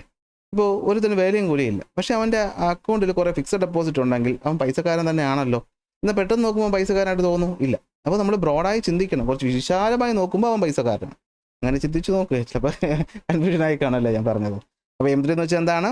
നമ്മുടെ കയ്യിലുള്ള കാശ്, അതായത് ഏതാണ്? കോയിൻസും ഫിക്സഡ് ഡെപ്പോസിറ്റും പ്ലസ് നമ്മുടെ കൊമേഴ്ഷ്യൽ ബാങ്കിൽ കിടക്കുന്ന ഫിക്സഡ് ഡെപ്പോസിറ്റ് പറഞ്ഞാൽ M3. ഇനി ഇതേ സംഭവം നമ്മുടെ കയ്യിലുള്ള കാശ്, സേവിങ്സ് ബാങ്കിലുള്ള കാശ്, പോസ്റ്റ് ഓഫീസിലുള്ള ഫിക്സഡ് ഡെപ്പോസിറ്റ്, അതിനോടൊപ്പം തന്നെ നമ്മുടെ കൊമേഴ്ഷ്യൽ ബാങ്കിലുള്ള ഫിക്സഡ് ഡെപ്പോസിറ്റ്, അതിനോടൊപ്പം തന്നെ പോസ്റ്റ് ഓഫീസിലുള്ള ഫിക്സഡ് ഡെപ്പോസിറ്റും കൂടെ വരുമ്പോൾ നമ്മൾ എന്ത് വിളിക്കും? M4 എന്ന് വിളിക്കും. അതിൽ നാഷണൽ സേവിങ്സ് സർട്ടിഫിക്കറ്റ് മാത്രം നമ്മൾ ഉൾപ്പെടുത്തത്തില്ല. ഇതാണ് 4 രീതി എന്ന് പറയുന്നത്. ഇതൊന്നും കാണാതെ പിടിച്ച് വെച്ചേ പറ്റുള്ളൂ, കാരണം ഇത് എക്കണോമിക്സിൻ്റെ ഇമ്പോർട്ടൻ്റ് ആയ ടോപ്പിക്കാണ്. അപ്പോൾ ഇതൊരു തലയും വാലും ബന്ധമില്ല. കാരണം നിങ്ങൾക്ക് അറിയാമോ, M0 എന്ന് പറഞ്ഞൊരു സംഭവം ഉണ്ട് ഇതിനകത്ത്. പക്ഷേ ഇതൊന്നും പറയുന്നില്ല, ജസ്റ്റ് ഇത്ര മാത്രമേ ടെക്സ്റ്റ് ബുക്കിൽ ഇങ്ങനെ തന്നിട്ടുള്ളൂ. അപ്പോൾ എനിക്കിപ്പോൾ ഇത് കൂടുതൽ എങ്ങനെ വിശദീകരിക്കാൻ പറ്റും? അപ്പോൾ ഇത്രയേ ഉള്ളൂ സംഭവം. മനസ്സിലാക്കുക, നമ്മുടെ എക്കോണമിയിലുള്ള ടോട്ടൽ പൈസ എത്ര ഉണ്ടെന്ന് കണ്ടുപിടിച്ചാലേ നമുക്ക് ഇൻഫ്ലേഷൻ ഉണ്ടാകുന്നുണ്ടോ ഇല്ലെന്ന് അറിയാൻ പറ്റുള്ളൂ, അല്ലേ? അപ്പോൾ ഇൻഫ്ലേഷൻ ഉണ്ടാകുന്നുണ്ടോ ഇല്ലെന്ന് അറിയണമെങ്കിൽ നമുക്ക് ടോട്ടൽ മണി അറിയണം. അപ്പോൾ ടോട്ടൽ മണി കാൽക്കുലേറ്റ് ചെയ്യുന്നത് എങ്ങനെയാണെന്ന് വെച്ച് കഴിഞ്ഞാൽ M1, M2, M3, M4 എന്ന രീതിയിലാണ്. അതിൽ M1-നകത്ത് നമ്മുടെ കയ്യിലുള്ള കോയിനും കറൻസിയും സേവിങ്സ് ബാങ്കും, M2 എന്ന് വെച്ച് കഴിഞ്ഞാൽ നമ്മുടെ ഉള്ള കോയിനും കറൻസിയും സേവിങ്സ് ബാങ്കും പ്ലസ് പോസ്റ്റ് ഓഫീസ് സേവിങ്സ് ബാങ്കും, M3 എന്ന് പറയുമ്പോൾ നമ്മുടെ കയ്യിലുള്ള കോയിനും കറൻസിയും സേവിങ്സ് ബാങ്കും പ്ലസ് ഫിക്സഡ് ഡെപ്പോസിറ്റ്, M4 എന്ന് പറയുമ്പോൾ നമ്മളുള്ള coin, currency, savings deposit, fixed deposit plus post ഓഫീസിൽ കിടക്കുന്ന ഫിക്സഡ് ഡെപ്പോസിറ്റ് ആകുമ്പോൾ M4. അതിൽ M1-നെ M2-നെ നാരോ എന്ന് വിളിക്കും, M3-നെ M4-നെയും ബ്രോഡ് എന്നും വിളിക്കും. ഓക്കെ, അപ്പോൾ അങ്ങനെ ടോട്ടൽ മണി നമ്മുടെ കയ്യിൽ മനസ്സിലായി. അപ്പോൾ ഈ ടോട്ടൽ മണി നമ്മുടെ കയ്യിൽ കൂടുന്നുണ്ടെങ്കിൽ, ഇൻഫ്ലേഷൻ ഉണ്ടാകുന്നുണ്ടെങ്കിൽ, അപ്പോൾ അതിൻ്റെ പ്രധാനപ്പെട്ട കാരണം എന്താണ്? കള്ളനോട്ട് അല്ലാത്തൊരു കാരണം ബാങ്കുകളുടെ ലെൻഡിങ് ആണ് മറ്റൊരു കാരണം എന്ന് പറയുന്നത്. ബാങ്കുകൾ ലോൺ കൊടുക്കുന്നത് കൂടുമ്പോഴാണ് ആൾക്കാരുടെ കയ്യിൽ കാശ് കൂടുതലായിട്ട് വരുന്നത്. അപ്പോൾ ഈ പറയുന്ന ലോൺ കൊടുക്കുന്ന പരിപാടി അല്ലെങ്കിൽ കടം കൊടുക്കുന്ന പരിപാടി, അതിനെയാണല്ലോ നമ്മൾ ഇംഗ്ലീഷിൽ ക്രെഡിറ്റ് എന്ന് വിളിക്കുന്നത്. അപ്പോൾ ഇതിനെ നമ്മൾ RBIക്ക് കൺട്രോൾ ചെയ്യാനായിട്ട് പറ്റും. എങ്ങനെ കൺട്രോൾ ചെയ്യാനായിട്ട് പറ്റും? 2 രീതിയിൽ കൺട്രോൾ ചെയ്യാനായിട്ട് പറ്റും. അപ്പോൾ ഒന്നുകൂടി ടച്ച് വിട്ടേക്ക് ഒന്നുകൂടി ശ്രദ്ധിച്ചോ. നമ്മൾ പറഞ്ഞു തുടങ്ങി എന്തായിരുന്നു? ക്രെഡിറ്റ് കൺട്രോൾ ആണ്, അല്ലേ? Control the supply of money. നമ്മുടെ മാർക്കറ്റിൽ പൈസയുടെ സപ്ലൈ കൺട്രോൾ ചെയ്യുന്ന ആരാണ്? RBI ആണെന്ന് പറഞ്ഞു. അപ്പോൾ അത് എങ്ങനെയെന്ന് അറിയണമെങ്കിൽ നമ്മൾ ആദ്യം അറിയണം എന്താണ് സപ്ലൈ ഓഫ് മണി. ജനങ്ങളുടെ കയ്യിൽ അവൈലബിൾ ആയിട്ടുള്ള പൈസ അത് അവർക്ക് ട്രാൻസാക്ഷൻ ഉപയോഗിക്കാൻ പറ്റും. അതാണ് എന്തെന്ന് പറയുന്നത്? സപ്ലൈ ഓഫ് മണി എന്ന് പറയുന്നത്. ഈ സപ്ലൈ ഓഫ് മണി എന്ന് പറയുന്നത് എപ്പോഴും ഉൽപ്പാദനത്തിനും തുല്യമായിരിക്കണം. അല്ലാതെ വെറുതെ കുറേ കറൻസി നോട്ട് അടിച്ചിപ്പോൾ ഇന്ത്യക്ക് സാമ്പത്തിക പ്രതിസന്ധി ഉണ്ടെന്ന് പറഞ്ഞിട്ട് നമ്മൾ പോയി വേൾഡ് ബാങ്കിൽ നിന്ന് കടം വാങ്ങാനാണ് ചെയ്യാറ്, അല്ലാതെ നമ്മൾ സ്വന്തമായിട്ട് നോട്ട് പ്രിൻറ്റ് ചെയ്യാറില്ല. എന്തുകൊണ്ടാണ്? ഈ പ്രിൻറ്റ് ചെയ്യുന്ന പേപ്പറിന് വിലയില്ല. പ്രിൻറ്റ് ചെയ്യുന്ന പേപ്പറിന് വില വരുന്നത് നമ്മൾ അത്രത്തോളം സാധനങ്ങൾ സേവനങ്ങൾ ഉൽപ്പാദിപ്പിക്കണം. കാരണം സാധനത്തിനും സേവനത്തിനും പകരം കൊടുക്കേണ്ട സാധനമാണ് പൈസ. അപ്പോൾ പകരം കൊടുക്കേണ്ട സാധനം എന്ന് പറയുന്നത് ഉൽപ്പാദിപ്പിക്കുന്നതിന് അത്രയും അല്ലെങ്കിൽ ഈ കൊടുക്കുന്ന പേപ്പറിന് വിലയില്ലാതാകും. അങ്ങനെ വിലയില്ലാതാകുന്ന അവസ്ഥയാണ് ഇൻഫ്ലേഷൻ. അപ്പോൾ എന്ത് പറ്റും? കയ്യിൽ ആൾക്കാരുടെ പൈസ കൂടുതൽ വരും, പക്ഷേ സാധനവും സേവനവും കൂടുതൽ വരത്തില്ല. അപ്പോൾ അതിന് ഡിമാൻഡ് കൂടും, അതിൻ്റെ വില കൂടും. ആ കൂടുന്ന വില ജനറൽ ലെവൽ പ്രൈസ് ഓഫ് പ്രൈസിനെയാണ് നമ്മൾ ഇൻഫ്ലേഷൻ എന്ന് വിളിക്കുന്നത്. അപ്പോൾ നമ്മൾ സാധനങ്ങളുടെ വില വെച്ചിട്ടാണ് കമ്പയർ ചെയ്യുന്നത്, കൺസ്യൂമർ പ്രൈസ് ഇൻഡെക്സ് വെച്ചാണ് താരതമ്യം ചെയ്യുന്നത്. അപ്പോൾ ഈ പറയുന്ന ഇൻഫ്ലേഷൻ ഉണ്ടാകുന്നുണ്ടെങ്കിൽ അതിൻ്റെ കാരണം മണി സപ്ലൈ മാർക്കറ്റ് കൂടിയത് കൊണ്ടാണ്. അപ്പോൾ മാർക്കറ്റിൽ ഇപ്പോഴുള്ള മണി സപ്ലൈ ആണ് ടോട്ടൽ മണി സപ്ലൈ. അതെന്തായിരിക്കും? അത് ആൾക്കാരുടെ കയ്യിലുള്ള കാശ്, ബാങ്കിലുള്ള കാശ്, നോൺ ബാങ്കിങ് ഫിനാൻഷ്യൽ സ്ഥാപനത്തിലുള്ള കാശ്. അതിനെ എങ്ങനെ അളക്കും? 4 എണ്ണമായിട്ട് അളക്കും. M1, M2, M3, M4. M1 M2 narrow money, M3 M4 broad money. ഇതെല്ലാത്തിൻ്റെയും ടോട്ടലാണ് ടോട്ടൽ മണി. ഈ ടോട്ടൽ മണി നമ്മുടെ നാട്ടിൽ കൂടിയിട്ടുണ്ടെങ്കിൽ അതിൻ്റെ പ്രധാനപ്പെട്ട കാരണമെന്ന് പറയുന്നത്, അതായത് ഇൻഫ്ലേഷൻ്റെ പ്രധാനപ്പെട്ട കാരണം എന്ന് പറയുന്നത് ബാങ്കുകളുടെ അൺകൺട്രോൾഡ് ലെൻഡിങ് ആണ്. അപ്പോൾ നിങ്ങൾ ചോദിക്കുക അതെന്താ? എടാ, ബാങ്ക് എന്ന് പറഞ്ഞാൽ സാമ്പത്തിക ലാഭം ഉണ്ടാക്കാനിരിക്കുന്ന ഒരു സ്ഥാപനമാണ്. അപ്പോൾ അവന് കൂടുതൽ പലിശ കിട്ടുമെങ്കിൽ അവൻ ആ കയ്യിലുള്ള കാശ് ആൾക്കാരെ കൊടുത്തുകൊണ്ടിരിക്കും. ചിലപ്പോൾ പണക്കാരൻ തന്നെ ആയിരിക്കും അത് വീണ്ടും വീണ്ടും വന്ന് ലോൺ എടുത്ത് പൈസക്കാരനാവുന്നത്. അത് ഇവർക്ക് അറിയേണ്ട ആവശ്യമില്ല. പാവപ്പെട്ടവനെ ഇൻഫ്ലേഷൻ അഫക്റ്റ് ആവുള്ളൂ, പൈസക്കാരൻ ഇൻഫ്ലേഷൻ അഫക്റ്റ് ആവത്തില്ല. അവൻ്റെ കാശുണ്ട്. പാവപ്പെട്ടവരുടെ വരുമാനമാണ് കൂടാത്തത്, പണക്കാരൻ്റെ വരുമാനം കൂടും. അപ്പോൾ ഈ പണക്കാർക്ക് വരുമാനം കൂട്ടാൻ വേണ്ടി ബാങ്കുകൾ ഇങ്ങനെ ലോൺ വാരി കൊടുക്കും. ഇപ്പോൾ വിജയ് മല്യ ലോൺ എടുത്ത് മുങ്ങി എന്നൊക്കെ പറഞ്ഞ് നിങ്ങൾ വാർത്ത കേൾക്കാറില്ലേ? അങ്ങനെ ചിന്തിച്ചാൽ മതി. അപ്പോൾ അത് കൺട്രോൾ ചെയ്യണം. ബാങ്കുകൾ അങ്ങനെ ചുമ്മാതെ അങ്ങ് കടം കൊടുക്കാൻ പാടില്ല. അപ്പോൾ അത് കൺട്രോൾ ചെയ്യാനായിട്ട് നമ്മുടെ RBI 2 മെത്തേഡാണ് യൂസ് ചെയ്യുന്നത്. ഒന്ന് ക്വാണ്ടിറ്റേറ്റീവ് മെഷറും മറ്റൊന്ന് ക്വാളിറ്റേറ്റീവ് മെഷറും. എന്ന് വെച്ചാൽ കൊടുക്കുന്ന ലോണുകളുടെ അളവ് കുറയ്ക്കണം അല്ലെങ്കിൽ കൂട്ടണം. അത് RBIക്ക് പറ്റും. എങ്ങനെ? ബാങ്ക് റേറ്റുകളെ കൺട്രോൾ ചെയ്ത്, റിസർവ് റേറ്റിനെ കൺട്രോൾ ചെയ്ത്, മാർക്കറ്റ് ഓപ്പറേഷനിലൂടെ ഓരോന്നായിട്ട് പഠിക്കാം. ഇനി ക്വാളിറ്റിയെ കൺട്രോൾ ചെയ്യുന്നത് മാർജിനൽ റിക്വയർമെൻറ്റ്, മോറൽ സുവേഷൻ വഴിയാണ്. ഇത് രണ്ടും പേര് മാത്രം പഠിച്ചാൽ മതി, വിശദീകരണം പഠിക്കേണ്ട ആവശ്യമില്ല. ഇനി വിശദീകരണം അറിയണമെന്നുള്ള കുട്ടികളാണെങ്കിൽ നമ്മുടെ പാർട്ട് ബൈ പാർട്ട് ഞാൻ വീഡിയോ ഇട്ടിട്ടുണ്ട്, അതിനകത്ത് പറഞ്ഞിട്ടുണ്ട്. അപ്പോൾ നോക്കിക്കോ, എങ്ങനെയാണ് ബാങ്ക് റേറ്റ്, എന്താണ് ബാങ്ക് റേറ്റ്? ഇതാണ് ഞാൻ ബാങ്കുകളുടെ ബാങ്കാണ് RBI എന്ന് പറയുമ്പോൾ പറഞ്ഞത്. നമ്മുടെ കൊമേഴ്ഷ്യൽ ബാങ്ക് എന്ന് പറയുന്ന ബാങ്ക് കയ്യിൽ കാശ് സൂക്ഷിക്കത്തില്ല. അതിൻ്റെ ഒരു ഭാഗം കൊണ്ട് റിസർവ് ബാങ്കിലിടും. അപ്പോൾ റിസർവ് ബാങ്ക് പലിശ കൊടുക്കും. ആ കൊടുക്കുന്ന പലിശയാണ് റിവേഴ്സ് റെപ്പോ റേറ്റ് എന്ന് പറയുന്നത്. ഇനി നമ്മുടെ RBIയിൽ നിന്ന് കൊമേഴ്ഷ്യൽ ബാങ്ക് ലോൺ വാങ്ങിച്ചാൽ ആ ലോണിന് പലിശ കൊടുക്കണമല്ലോ, അല്ലാതെ ചുമ്മാ തരത്തില്ലല്ലോ അല്ലേ? അവന്മാരെ പൈസ വേറെ എവിടെ ബിസിനസ്സിൽ ഇട്ടിട്ടല്ലേ കൊടുക്കാൻ പറ്റാതെ വന്നത്. അപ്പോഴല്ലേ ബാങ്ക് RBIയിൽ ലോൺ എടുക്കുന്നത്. അപ്പോൾ RBIക്ക് തിരിച്ചു കൊടുക്കണമല്ലോ പലിശ. അതിനാണ് റെപ്പോ റേറ്റ് എന്ന് പറയുന്നത്. സംശയം വന്നോ? അപ്പോൾ എങ്ങനെയാണ് ബാങ്കുകൾ ക്രെഡിറ്റ് കൺട്രോൾ ചെയ്യുന്നത്? ബാങ്ക് റേറ്റുകൾ കൺട്രോൾ ചെയ്തിട്ടാണ്. അപ്പോൾ ഈ ബാങ്ക് റേറ്റിനകത്ത് വരുന്നതാണ് റെപ്പോ റേറ്റും റിവേഴ്സ് റെപ്പോ റേറ്റും. വളരെ ഇമ്പോർട്ടൻറ്റ് പോയിൻ്റാണ്. ഇവിടുന്ന് ഒരു ചോദ്യം ഉറപ്പായിട്ട് പരീക്ഷയ്ക്ക് വരും. അപ്പോൾ ആദ്യം പഠിക്കുക എന്താണ് ഈ റെപ്പോ റേറ്റ്. അപ്പോൾ ഞാൻ പറയുന്നത് റെപ്പോ റേറ്റിന് റീപേയ്മെൻറ്റ് റേറ്റ് എന്ന് ഓർത്ത് വയ്ക്കുക. റീപേയ്മെൻറ്റ് റേറ്റ് അതായത് RBIയിൽ നിന്ന് നമ്മുടെ കൊമേഴ്ഷ്യൽ ബാങ്ക് വാങ്ങുന്ന ലോണിന് പകരം റീപേ ചെയ്യേണ്ട റേറ്റാണ് repo rate. The rate of interest charged by the reserve bank of India on the loan taken by the commercial bank. കിട്ടിയോ? അടുത്ത് the rate of interest given by the reserve Bank. RBI കൊടുക്കുന്ന പലിശയാണ് ആർക്കാ? ഡെപ്പോസിറ്റുകൾക്ക്. Commercial bank ചെയ്യുന്ന ഡെപ്പോസിറ്റിന് കൊടുക്കുന്ന പൈസയാണ് reverse repo എന്ന് പറയുന്നത്. അപ്പോൾ റെപ്പോ എന്ന് വെച്ചാൽ റീപേയ്മെൻറ്റ്. ഒരിക്കലും RBIക്ക് ആരുടെ അടുത്തുനിന്ന് ലോൺ എടുക്കേണ്ട ആവശ്യമില്ലേ? അപ്പോൾ റെപ്പോ റേറ്റ് എന്ന് വെച്ചാൽ കൊമേഴ്ഷ്യൽ ബാങ്ക് RBIക്ക് റീപേ ചെയ്യേണ്ട rate, interest rate. Reverse repo rate എന്ന് വെച്ച് കഴിഞ്ഞാൽ ഈ പറയുന്ന കൊമേഴ്ഷ്യൽ ബാങ്ക് RBI കൊണ്ട് ചിലപ്പോൾ പൈസയൊക്കെ ഡെപ്പോസിറ്റ് ചെയ്ത് വയ്ക്കുമല്ലോ. അപ്പോൾ അതിന് RBI കൊടുക്കുന്ന പലിശ. ഇനി സംഭവം നോക്കുക. റെപ്പോ റേറ്റും റിവേഴ്സ് റെപ്പോ റേറ്റും നമ്മുടെ RBI കൂട്ടി. റെപ്പോ റേറ്റും റിവേഴ്സ് റെപ്പോ റേറ്റും നമ്മുടെ RBI കൂട്ടി എന്ന് വെച്ചാൽ അതിൻ്റെ അർത്ഥം എന്താണ്? കൊമേഴ്ഷ്യൽ ബാങ്കിന് കൂടുതൽ കാശ് അങ്ങോട്ട് കൊടുക്കണം. ഇനി ഡെപ്പോസിറ്റ് ഉണ്ടെങ്കിൽ കൂടുതൽ കാശ് ഇങ്ങോട്ട് കിട്ടും. കൂടുതൽ കാശ് ഇങ്ങോട്ട് കിട്ടുന്നതാണോ നല്ലത്, കൊടുക്കുന്നതാണോ നല്ലത്? ഒരു ബാങ്കിനെ സംബന്ധിച്ച് കാശ് കിട്ടുന്നതാണ് നല്ലത്. അപ്പോൾ കൊമേഴ്ഷ്യൽ ബാങ്ക് മാക്സിമം ലോൺ എടുക്കൂല. അപ്പോൾ പ്രശ്നം എന്താ? കൊമേഴ്ഷ്യൽ ബാങ്ക് ജനങ്ങൾക്ക് കൊടുക്കുന്ന പൈസ എന്ന് പറയുന്നത് ഈ ലോൺ എടുത്തിട്ടാണെന്ന് ഞാൻ നേരത്തെ പറഞ്ഞു തന്നേ. അപ്പോൾ ഈ പറയുന്ന ലോൺ മാക്സിമം അവരെടുക്കാൻ നോക്കൂല. ആൾക്കാരൊന്ന് ചോദിച്ചാലും ലോണില്ല പൊക്കോ എന്ന് പറഞ്ഞു വിടും. അപ്പോൾ ലോണിൻ്റെ അളവ് കുറയും, ലോണാണല്ലോ ആൾക്കാരുടെ കയ്യിൽ കാശായിട്ട് വരുന്നത്. അപ്പോൾ ആൾക്കാരുടെ കയ്യിലുള്ള കാശിൻ്റെ അളവും കുറയും. ഇപ്പോൾ പിടികിട്ടിയേ നോക്ക്.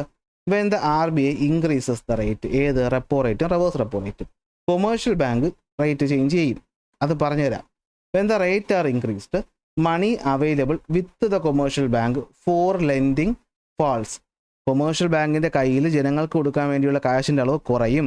കാരണം എന്താ? At high rate of interest the commercial bank will take less loan. കാരണം ഹൈ റേറ്റ് ഓഫ് ഇൻട്രസ്റ്റ് ആണ്.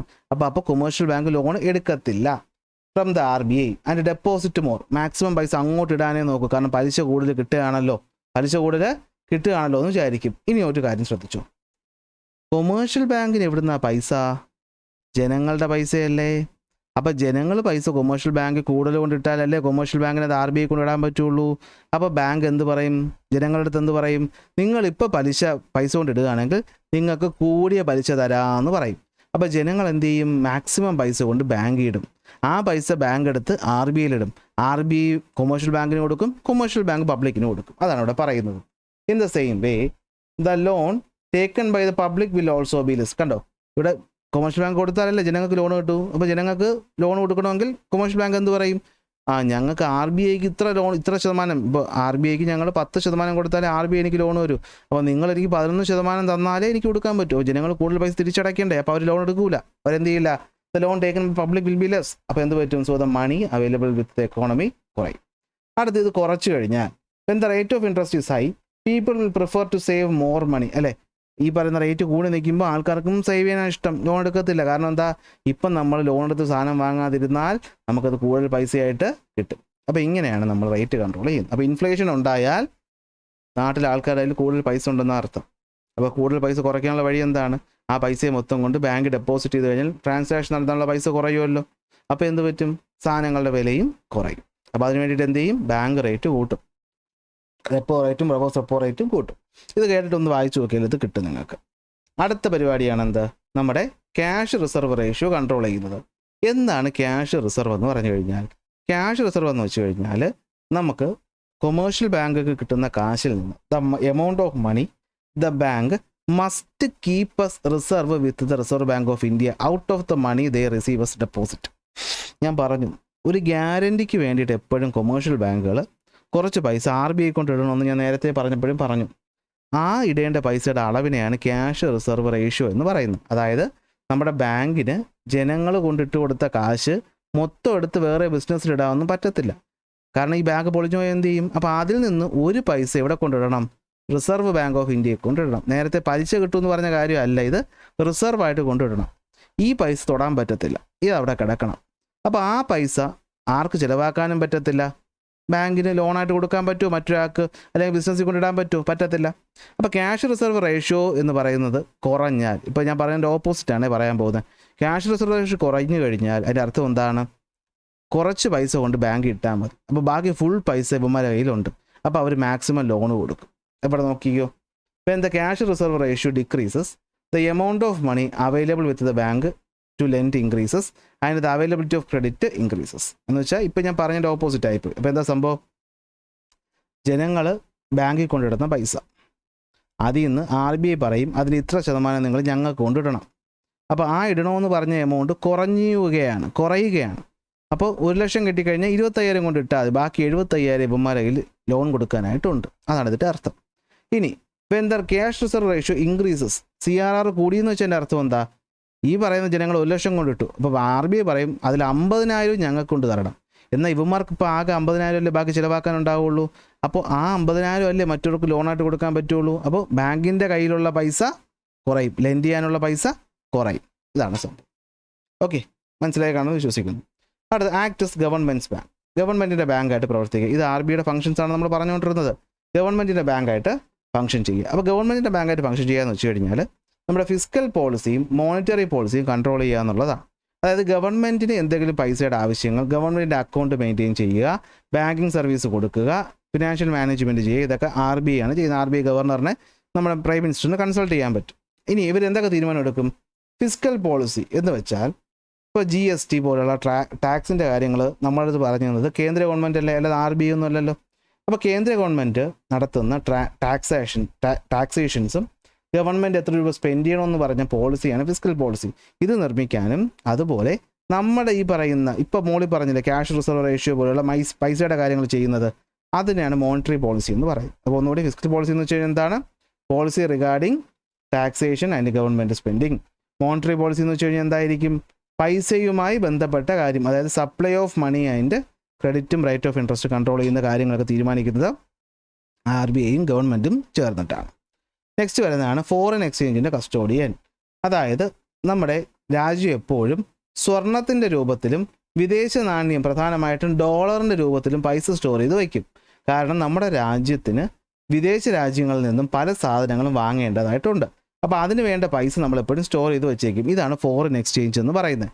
ഇത് സ്റ്റോർ ചെയ്ത് വെച്ചേക്കുന്നതും മെയിൻറ്റെയിൻ ചെയ്യുന്നതും റിസർവ് ബാങ്കാണ്. പെട്രോളിയം പുറത്തുനിന്ന് വാങ്ങണ്ടേ, അപ്പോൾ കാശ് നമ്മൾ ഡോളറിലോ സ്വർണ്ണത്തിലോ കൊടുക്കണമെന്ന് ഊഹിച്ചു വെച്ചാൽ മതി, കിട്ടും. ഇനി last function publication of reports.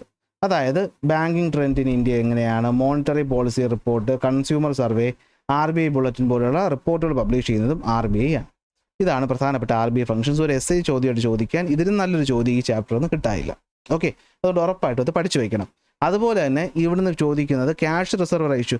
ഈ പറയുന്ന ഫംഗ്ഷനേക്കാൾക്ക് ഉപരി ഇതിൻ്റെ ഡെഫിനിഷൻ ചോദിക്കാനാണ് ചാൻസ് ഉള്ളത്. എന്നാലും ഫംഗ്ഷൻ കൂടെ പഠിച്ചു വയ്ക്കുക. CRRൻ്റെ ഡെഫിനിഷൻ പഠിച്ചു വയ്ക്കണം. അപ്പോൾ കൂടുക കുറയുന്നുള്ളത് നിങ്ങൾ ഓർത്ത് വെച്ചാൽ മതി, എഴുതാൻ പറ്റും. അടുത്ത് വരുന്നതാണ് നമ്മുടെ ബാങ്കുകൾ. ബാങ്കുകൾ നമുക്ക് രണ്ടായിട്ട് തിരിക്കാം. സാധാരണ നമ്മൾ കാണുന്ന ബാങ്ക് എന്നും നോൺ ബാങ്കിങ് ഫിനാൻഷ്യൽ ഇൻസ്റ്റിറ്റ്യൂഷൻസ് എന്നും. ഓക്കെ, ഇപ്പോൾ രണ്ടെണ്ണമാണ് ഉള്ളത്. അപ്പോൾ ബാങ്ക് എന്ന് വെച്ച് കഴിഞ്ഞാൽ എന്തായിരിക്കും? നോൺ ബാങ്ക് എന്ന് പറഞ്ഞാൽ എന്തായിരിക്കും? എല്ലാം ജനങ്ങൾക്ക് ഫിനാൻഷ്യൽ സഹായം കൊടുക്കുന്ന സ്ഥാപനങ്ങളായിരിക്കും. അതിൽ നോൺ ബാങ്ക് നമുക്ക് പിന്നെ നോക്കാം. ആദ്യം ബാങ്കുകളോട് ശ്രദ്ധിക്കും. ബാങ്കുകൾ രണ്ട് തരം, കൊമേഴ്ഷ്യൽ ബാങ്കും കോഓപ്പറേറ്റീവ് ബാങ്കും. ഒരു വ്യക്തിയോ അല്ലെങ്കിൽ ഒരു ഗ്രൂപ്പ് ഓഫ് ആൾക്കാരോ കൺട്രോൾ ചെയ്യുന്ന ബാങ്കാണ് കൊമേഴ്ഷ്യൽ ബാങ്ക്. എന്നാൽ ഗ്രൂപ്പ് എന്ന് വെച്ചാൽ ഞാൻ ഉദ്ദേശിക്കുന്നത് പ്രൈവറ്റ് കമ്പനി പോലത്തെ ഗ്രൂപ്പാണ് ഉദ്ദേശിക്കുന്നത്. എന്നാൽ ഒരു ആൾക്കാരുടെ കൂട്ടം, അതായത് കോഓപ്പറേറ്റീവ് സൊസൈറ്റിയിലെ മെമ്പേഴ്സ് കൺട്രോൾ ചെയ്യുന്ന ബാങ്കാണ് കോഓപ്പറേറ്റീവ് ബാങ്ക് എന്ന് പറയും. അതിലാദ്യം നമുക്ക് കൊമേഴ്ഷ്യൽ ബാങ്കിലോട്ട് വരാം. 1934 RBI ആക്ട് പ്രകാരം നിലവിൽ വരുന്ന പൈസ ഡെപ്പോസിറ്റ് ചെയ്യാനും ലോൺ കൊടുക്കാനും അധികാരമുള്ള സ്ഥാപനങ്ങളാണ് കൊമേഴ്ഷ്യൽ ബാങ്ക് എന്ന് പറയുന്നത്. ഇത് പലതരത്തിലുണ്ട്. പബ്ലിക് സെക്ടർ ബാങ്ക് എന്ന് വെച്ചാൽ ഗവൺമെൻറ് കൺട്രോൾ ചെയ്യുന്ന ബാങ്ക്. പ്രൈവറ്റ് സെക്ടർ ബാങ്ക് എന്ന് വെച്ച് കഴിഞ്ഞാൽ വ്യക്തികൾക്ക് അല്ലെങ്കിൽ ഒരു സ്ഥാപനം കൺട്രോൾ ചെയ്യുന്നത്. Small finance bank, payment bank, specialised bank, regional rural bank, foreign bank എന്ന് പറയുന്നതെല്ലാം പ്രധാനപ്പെട്ട ബാങ്കുകളാണ്. ഓരോന്നിൻ്റെയും എക്സാമ്പിൾസ് ഞാൻ നോട്ട് കൊടുത്തിട്ടുണ്ട്, വായിച്ചു നോക്കിയാൽ തന്നെ കിട്ടും. ഇനി കാരണം അത് അത്ര ഇമ്പോർട്ടൻ്റ് ആയിട്ട് തോന്നുന്നില്ല. ഇനി വരുന്നത് ന്യൂ ജനറേഷൻ ബാങ്കുകളാണ്.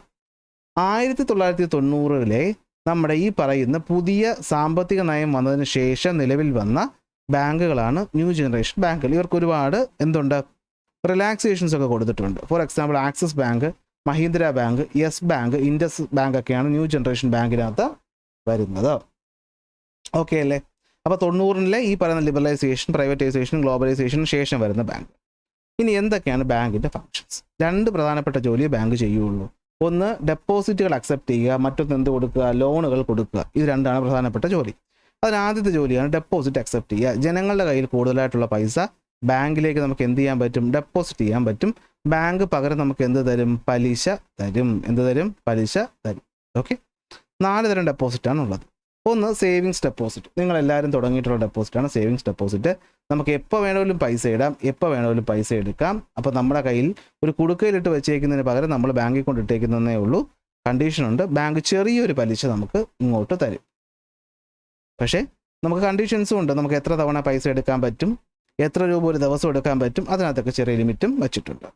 2 current deposit. ബിസിനസ്സുകാർക്ക് ചിലപ്പോൾ ഒരു ദിവസം ഒരുപാട് പൈസ അങ്ങോട്ടും ഇങ്ങോട്ടും ട്രാൻസ്ഫർ ചെയ്യേണ്ടി വരും. അങ്ങനെ ഒരു ലിമിറ്റും ഇല്ലാതെ ഒരു ദിവസം ട്രാൻസാക്ഷൻ നടത്താൻ പറ്റുന്ന ടൈപ്പ് ഓഫ് അക്കൗണ്ടുകളെയാണ് നമ്മൾ കറണ്ട് ഡെപ്പോസിറ്റ് എന്ന് പറയുന്നത്. ഇവിടെ പലിശ ഇല്ല, ഇവിടെ എന്തില്ല, പലിശ തരത്തില്ല. അപ്പോൾ പിന്നെ ബാങ്കിൻ്റെ ജോലി എന്താണ്, നമ്മുടെ കയ്യിലുള്ള കാശിന് അങ്ങോട്ടും ഇങ്ങോട്ടും ഒക്കെ ട്രാൻസ്ഫർ ചെയ്ത് കൊടുക്കുന്ന ഒരു ട്രാൻസ്പോർട്ടറുടെ ജോലിയാണ് ഇവിടെ ബാങ്ക് ചെയ്യുന്നത്. അതുകൊണ്ട് ബാങ്ക് പലിശയൊന്നും തരത്തില്ല. പിന്നെ ഒരു ഗുണം, നമ്മൾ ഒരുപാട് ട്രാൻസാക്ഷൻസ് അങ്ങനെ ചെയ്യുന്നുണ്ടെങ്കിൽ നമുക്ക് ഈ പറയുന്ന ഓവർ ഡ്രാഫ്റ്റ് ഫെസിലിറ്റി തരും. അതായത് നമ്മുടെ അക്കൗണ്ടിലുള്ള കാശിനേക്കാൾ കൂടുതൽ കാശ് നമുക്ക് ചെറിയൊരു സമയത്തേക്ക് വിഡ്രോ ചെയ്യാൻ പറ്റുന്ന ഒരു അവസ്ഥയാണ് ഓവർ ഡ്രാഫ്റ്റ്. പക്ഷേ അത് ബാങ്കിന് നമുക്ക് വിശ്വാസം ഉണ്ടെങ്കിലേ തരുള്ളൂ. 3ാമത്തെ ടൈപ്പ് ഓഫ് ഡെപ്പോസിറ്റാണ് ടേം ഡെപ്പോസിറ്റ്. നമ്മളതിന് വിളിക്കുന്ന മറ്റൊരു പേരാണ്, നിങ്ങൾക്ക് അറിയാവുന്ന പേരാണ് ഫിക്സഡ് ഡെപ്പോസിറ്റ്. നമ്മുടെ കയ്യിൽ ഇപ്പോൾ ആവശ്യമില്ലാത്ത പൈസ നമ്മളൊരു നിശ്ചിത സമയത്തേക്ക് ബാങ്കിൽ ഡെപ്പോസിറ്റ് ചെയ്യുന്നതിനാണ് നമ്മൾ ടേം ഡെപ്പോസിറ്റ് അല്ലെങ്കിൽ ഫിക്സഡ് ഡെപ്പോസിറ്റ് എന്ന് പറയുന്നത്. ഈ പൈസ നമുക്ക് ഈ പറയുന്ന നിശ്ചിത മെച്യൂരിറ്റി പീരീഡ് കഴിഞ്ഞിട്ടേ വിഡ്രോ ചെയ്യാൻ പറ്റുള്ളൂ. അങ്ങനെ ചെയ്താൽ നമുക്ക് ഏറ്റവും കൂടിയ ഇൻട്രസ്റ്റ് തരുന്നതും ഇതായിരിക്കും. ഇനി മെച്യൂരിറ്റി പീരീഡിന് മുമ്പേ നമ്മൾ വിഡ്രോ ചെയ്ത് കഴിഞ്ഞാൽ പലിശയും നമുക്ക് കിട്ടത്തില്ല. നാലാമത് വരുന്നതാണ് റെക്കറിംഗ് ഡെപ്പോസിറ്റ് അഥവാ RD. അതായത് നമുക്കിപ്പോൾ ഒറ്റയടിക്ക് ഒരു വലിയ എമൗണ്ട് കൊണ്ടുപോയി ഇടാനില്ലെങ്കിൽ നമുക്ക് എന്ത് ചെയ്യാം, മാസം ചെറിയൊരു എമൗണ്ട് വെച്ചിട്ടുകൊണ്ടിരിക്കാം. ഓക്കെ, ഇപ്പോൾ റെഗുലർ ഇൻ്റർവൽ ഓഫ് ടൈം, ഒരു സ്പെസിഫിക് ടൈം വരെ നമ്മളൊരു ഫിക്സഡ് എമൗണ്ട് ഓഫ് മണി മാസം എടുപ്പോൾ നമുക്കൊരു വലിയ എമൗണ്ട് കിട്ടും. ആ എമൗണ്ടിന് നമ്മൾ സേവിങ്സിൽ കൊടുക്കുന്നതിനേക്കാൾ കൂടുതൽ പലിശ കിട്ടും. സേവിങ്സിൽ കൊടുക്കുന്നതിനേക്കാളും കൂടുതൽ കിട്ടും, പക്ഷേ ഫിക്സഡ് ഡെപ്പോസിറ്റ് അത്രയും കിട്ടത്തില്ല. ഇതാണ് റെക്കറിംഗ് ഡെപ്പോസിറ്റ്. ചോദിക്കാൻ ചാൻസ് ഉണ്ട്. 4 ടൈപ്പ് ഓഫ് ഡെപ്പോസിറ്റ്. ഇനി ലോൺ പരിപാടി. ബാങ്കുകൾ എന്തിനാണ് ലോൺ കൊടുക്കുന്നത്? അപ്പോൾ ബാങ്ക് എന്ന് പറയുന്ന ഒരു സ്ഥാപനത്തിലേക്ക് സത്യം പറഞ്ഞാൽ ജനങ്ങൾ അവരുടെ കയ്യിലുള്ള പൈസ എന്തായിട്ട് കൊടുക്കും? ഡെപ്പോസിറ്റായിട്ട് കൊടുക്കും. ഡെപ്പോസിറ്റായിട്ട് കൊടുക്കും. ഈ പറയുന്ന ഡെപ്പോസിറ്റ് ഉണ്ടല്ലോ, ഈ ഡെപ്പോസിറ്റിൽ നിന്ന് കുറച്ച് പൈസ അവർ എന്ത് ചെയ്യും? ക്യാഷ് റിസർവായിട്ട് RBIയിൽ കൊടുക്കും. ബാക്കി പൈസ അവർ മറ്റുള്ള ആവശ്യക്കാർക്ക് എന്തായിട്ട് കൊടുക്കും? ലോണായിട്ട് കൊടുക്കും. ഇനി ഈ പറയുന്ന ലോണിന് പലിശ ബാങ്ക് അങ്ങോട്ട് വാങ്ങും. ആ വാങ്ങുന്ന പലിശ എന്ന് പറയുന്നതിനേക്കാൾ കുറഞ്ഞ ഒരു പലിശ നമുക്ക് ഇങ്ങോട്ട് തരും. അതായത് ഇപ്പോൾ കടം വാങ്ങുന്ന ആൾ അങ്ങോട്ട് 9% കൊടുത്താൽ നമ്മൾ കൊടുത്ത കാശായിരിക്കും അവന് കടം കൊടുത്തേക്കുന്നു. പക്ഷേ ബാങ്ക് നമുക്ക് അതിൽ നിന്ന് 7% തരുള്ളൂ. ബാക്കി 2% ബാങ്ക് ലാഭമായിട്ട് എടുക്കും. കാരണം അവരല്ലേ ഇത് ചെയ്യുന്നത്. അതാണ് സംഭവം. സോ എന്താണ് നമ്മുടെ ബാങ്ക് എന്ന് വെച്ച് കഴിഞ്ഞാൽ, commercial bank act as a intermediary between depositor and borrower. കണ്ടോ, ഡെപ്പോസിറ്ററിനും ബോറോവറിനും ഇടയിലുള്ള ഇടനിലക്കാരനായിട്ട് പ്രവർത്തിക്കും. ഒരു പോർഷൻ ഓഫ് ദ ഇൻട്രസ്റ്റ് അവരെടുക്കുകയും ചെയ്യും. ഓക്കെ, സോ അതാണ് വ്യത്യാസം. So the interest charged by the borrower എന്ന് വെച്ച് കഴിഞ്ഞാൽ റീപേക്കാളും ഗ്രേറ്റർ ആയിരിക്കും. ഇനി മറ്റ് ഫംഗ്ഷൻസ് എന്തൊക്കെയാണ് ബാങ്കിൻ്റെ? ക്രെഡിറ്റ് കാർഡ്, ഡെബിറ്റ് കാർഡ് തരിക, ATM തരിക, അതുപോലെ ലോക്കർ സർവീസ്, ലോക്കർ ഫെസിലിറ്റി തരിക. ഇതൊക്കെ അതർ ഫംഗ്ഷൻസ് ആണ്. ഇതും ചിലപ്പോൾ 1 മാർക്കിന് ചോദിക്കാം. ഇനി ബാങ്കും ടെക്നോളജിയും. നമ്മൾ കമ്പ്യൂട്ടറിൻ്റെയും സ്മാർട്ട് ഫോണിൻ്റെയും ഇൻ്റർനെറ്റിൻ്റെയൊക്കെ അവൈലബിലിറ്റി കാരണം ബാങ്കുകൾ അവരുടെ പ്രവർത്തനം കുറച്ചുകൂടി വർദ്ധിപ്പിച്ചിട്ടുണ്ട്. അങ്ങനെയുള്ള പ്രധാനപ്പെട്ട കുറച്ച് ടെക്നോളജി വരുന്ന കാര്യങ്ങളാണ്. ഒന്ന് NEFT, national electronic fund transfer. എന്ന് വെച്ചാൽ നമുക്ക് IFSC കോഡ് ഉപയോഗിച്ചുകൊണ്ട് നമുക്ക് പൈസ അക്കൗണ്ടുകൾക്കിടയിൽ അങ്ങോട്ടും ഇങ്ങോട്ടും ട്രാൻസ്ഫർ ചെയ്യാൻ പറ്റുന്ന പരിപാടിയാണ് നെഫ്റ്റ്. ഇനി റിയൽ ടൈം ഗ്രോസ് സെറ്റിൽമെൻറ്റ് അഥവാ RTGS എന്ന് പറഞ്ഞു കഴിഞ്ഞാലും വേറൊന്നുമല്ല. RTGSനകത്ത് എന്താ വരുന്നതെന്ന് വെച്ചാൽ വലിയ എമൗണ്ടുകൾ നമുക്ക് റിയൽ ടൈമിൽ മാറ്റാൻ പറ്റുന്നതാണ് RTGS എന്ന് പറയുന്നത്. ഇതിൻ്റെ ഉദാഹരണവും ഞാൻ ക്ലാസ്സിൽ പഠിപ്പിച്ചപ്പോൾ പറഞ്ഞു തന്നിരുന്നു. കോർ ബാങ്കിങ് എന്ന് പറഞ്ഞു കഴിഞ്ഞാൽ നമുക്ക് നമ്മുടെ സ്വന്തം ബ്രാഞ്ചിൽ തന്നെ പോകാതെ അതേ ബാങ്കിൻ്റെ മറ്റേതെങ്കിലും ഒരു ബ്രാഞ്ചിൽ പോയിട്ട് നമുക്ക് നമ്മുടെ ട്രാൻസാക്ഷൻ നടക്കാനായിട്ട് അല്ലെങ്കിൽ നടത്താനായിട്ട് പറ്റും. അതായത് ഞാനിപ്പോൾ എൻ്റെ ബാങ്ക് ഞാനിപ്പോൾ ഇവിടെ പോയി കോഴിക്കോട് പോയാൽ എൻ്റെ അതേ ബാങ്കിൻ്റെ ശാഖയാകണമെന്നേ ഉള്ളൂ. അവിടെ പോയാൽ എനിക്ക് എൻ്റെ അക്കൗണ്ടിൻ്റെ ഫുൾ ഡീറ്റെയിൽസ് അവിടെ കിട്ടും. എന്ത് ട്രാൻസാക്ഷൻ അവിടെ ചെയ്യാൻ പറ്റും. അതിനാണ് കോർ ബാങ്കിങ് എന്ന് പറയുന്നത്. നെക്സ്റ്റ് വരുന്നതാണ് യൂണിവേഴ്സൽ പേയ്മെൻറ്റ് ഇൻ്റർഫേസ് എന്ന് പറയുന്നത്, UPI. കണ്ടോ, ഫിനാൻഷ്യൽ ട്രാൻസാക്ഷൻസ് ഫ്രം, അതിന് മുന്നത്തെ കാര്യം ഒന്നുകൂടി പറയുകയാണെങ്കിൽ financial transaction from any of its branches. പഠിച്ചു വെച്ചോളാം, ചോദിക്കും ചിലപ്പോൾ.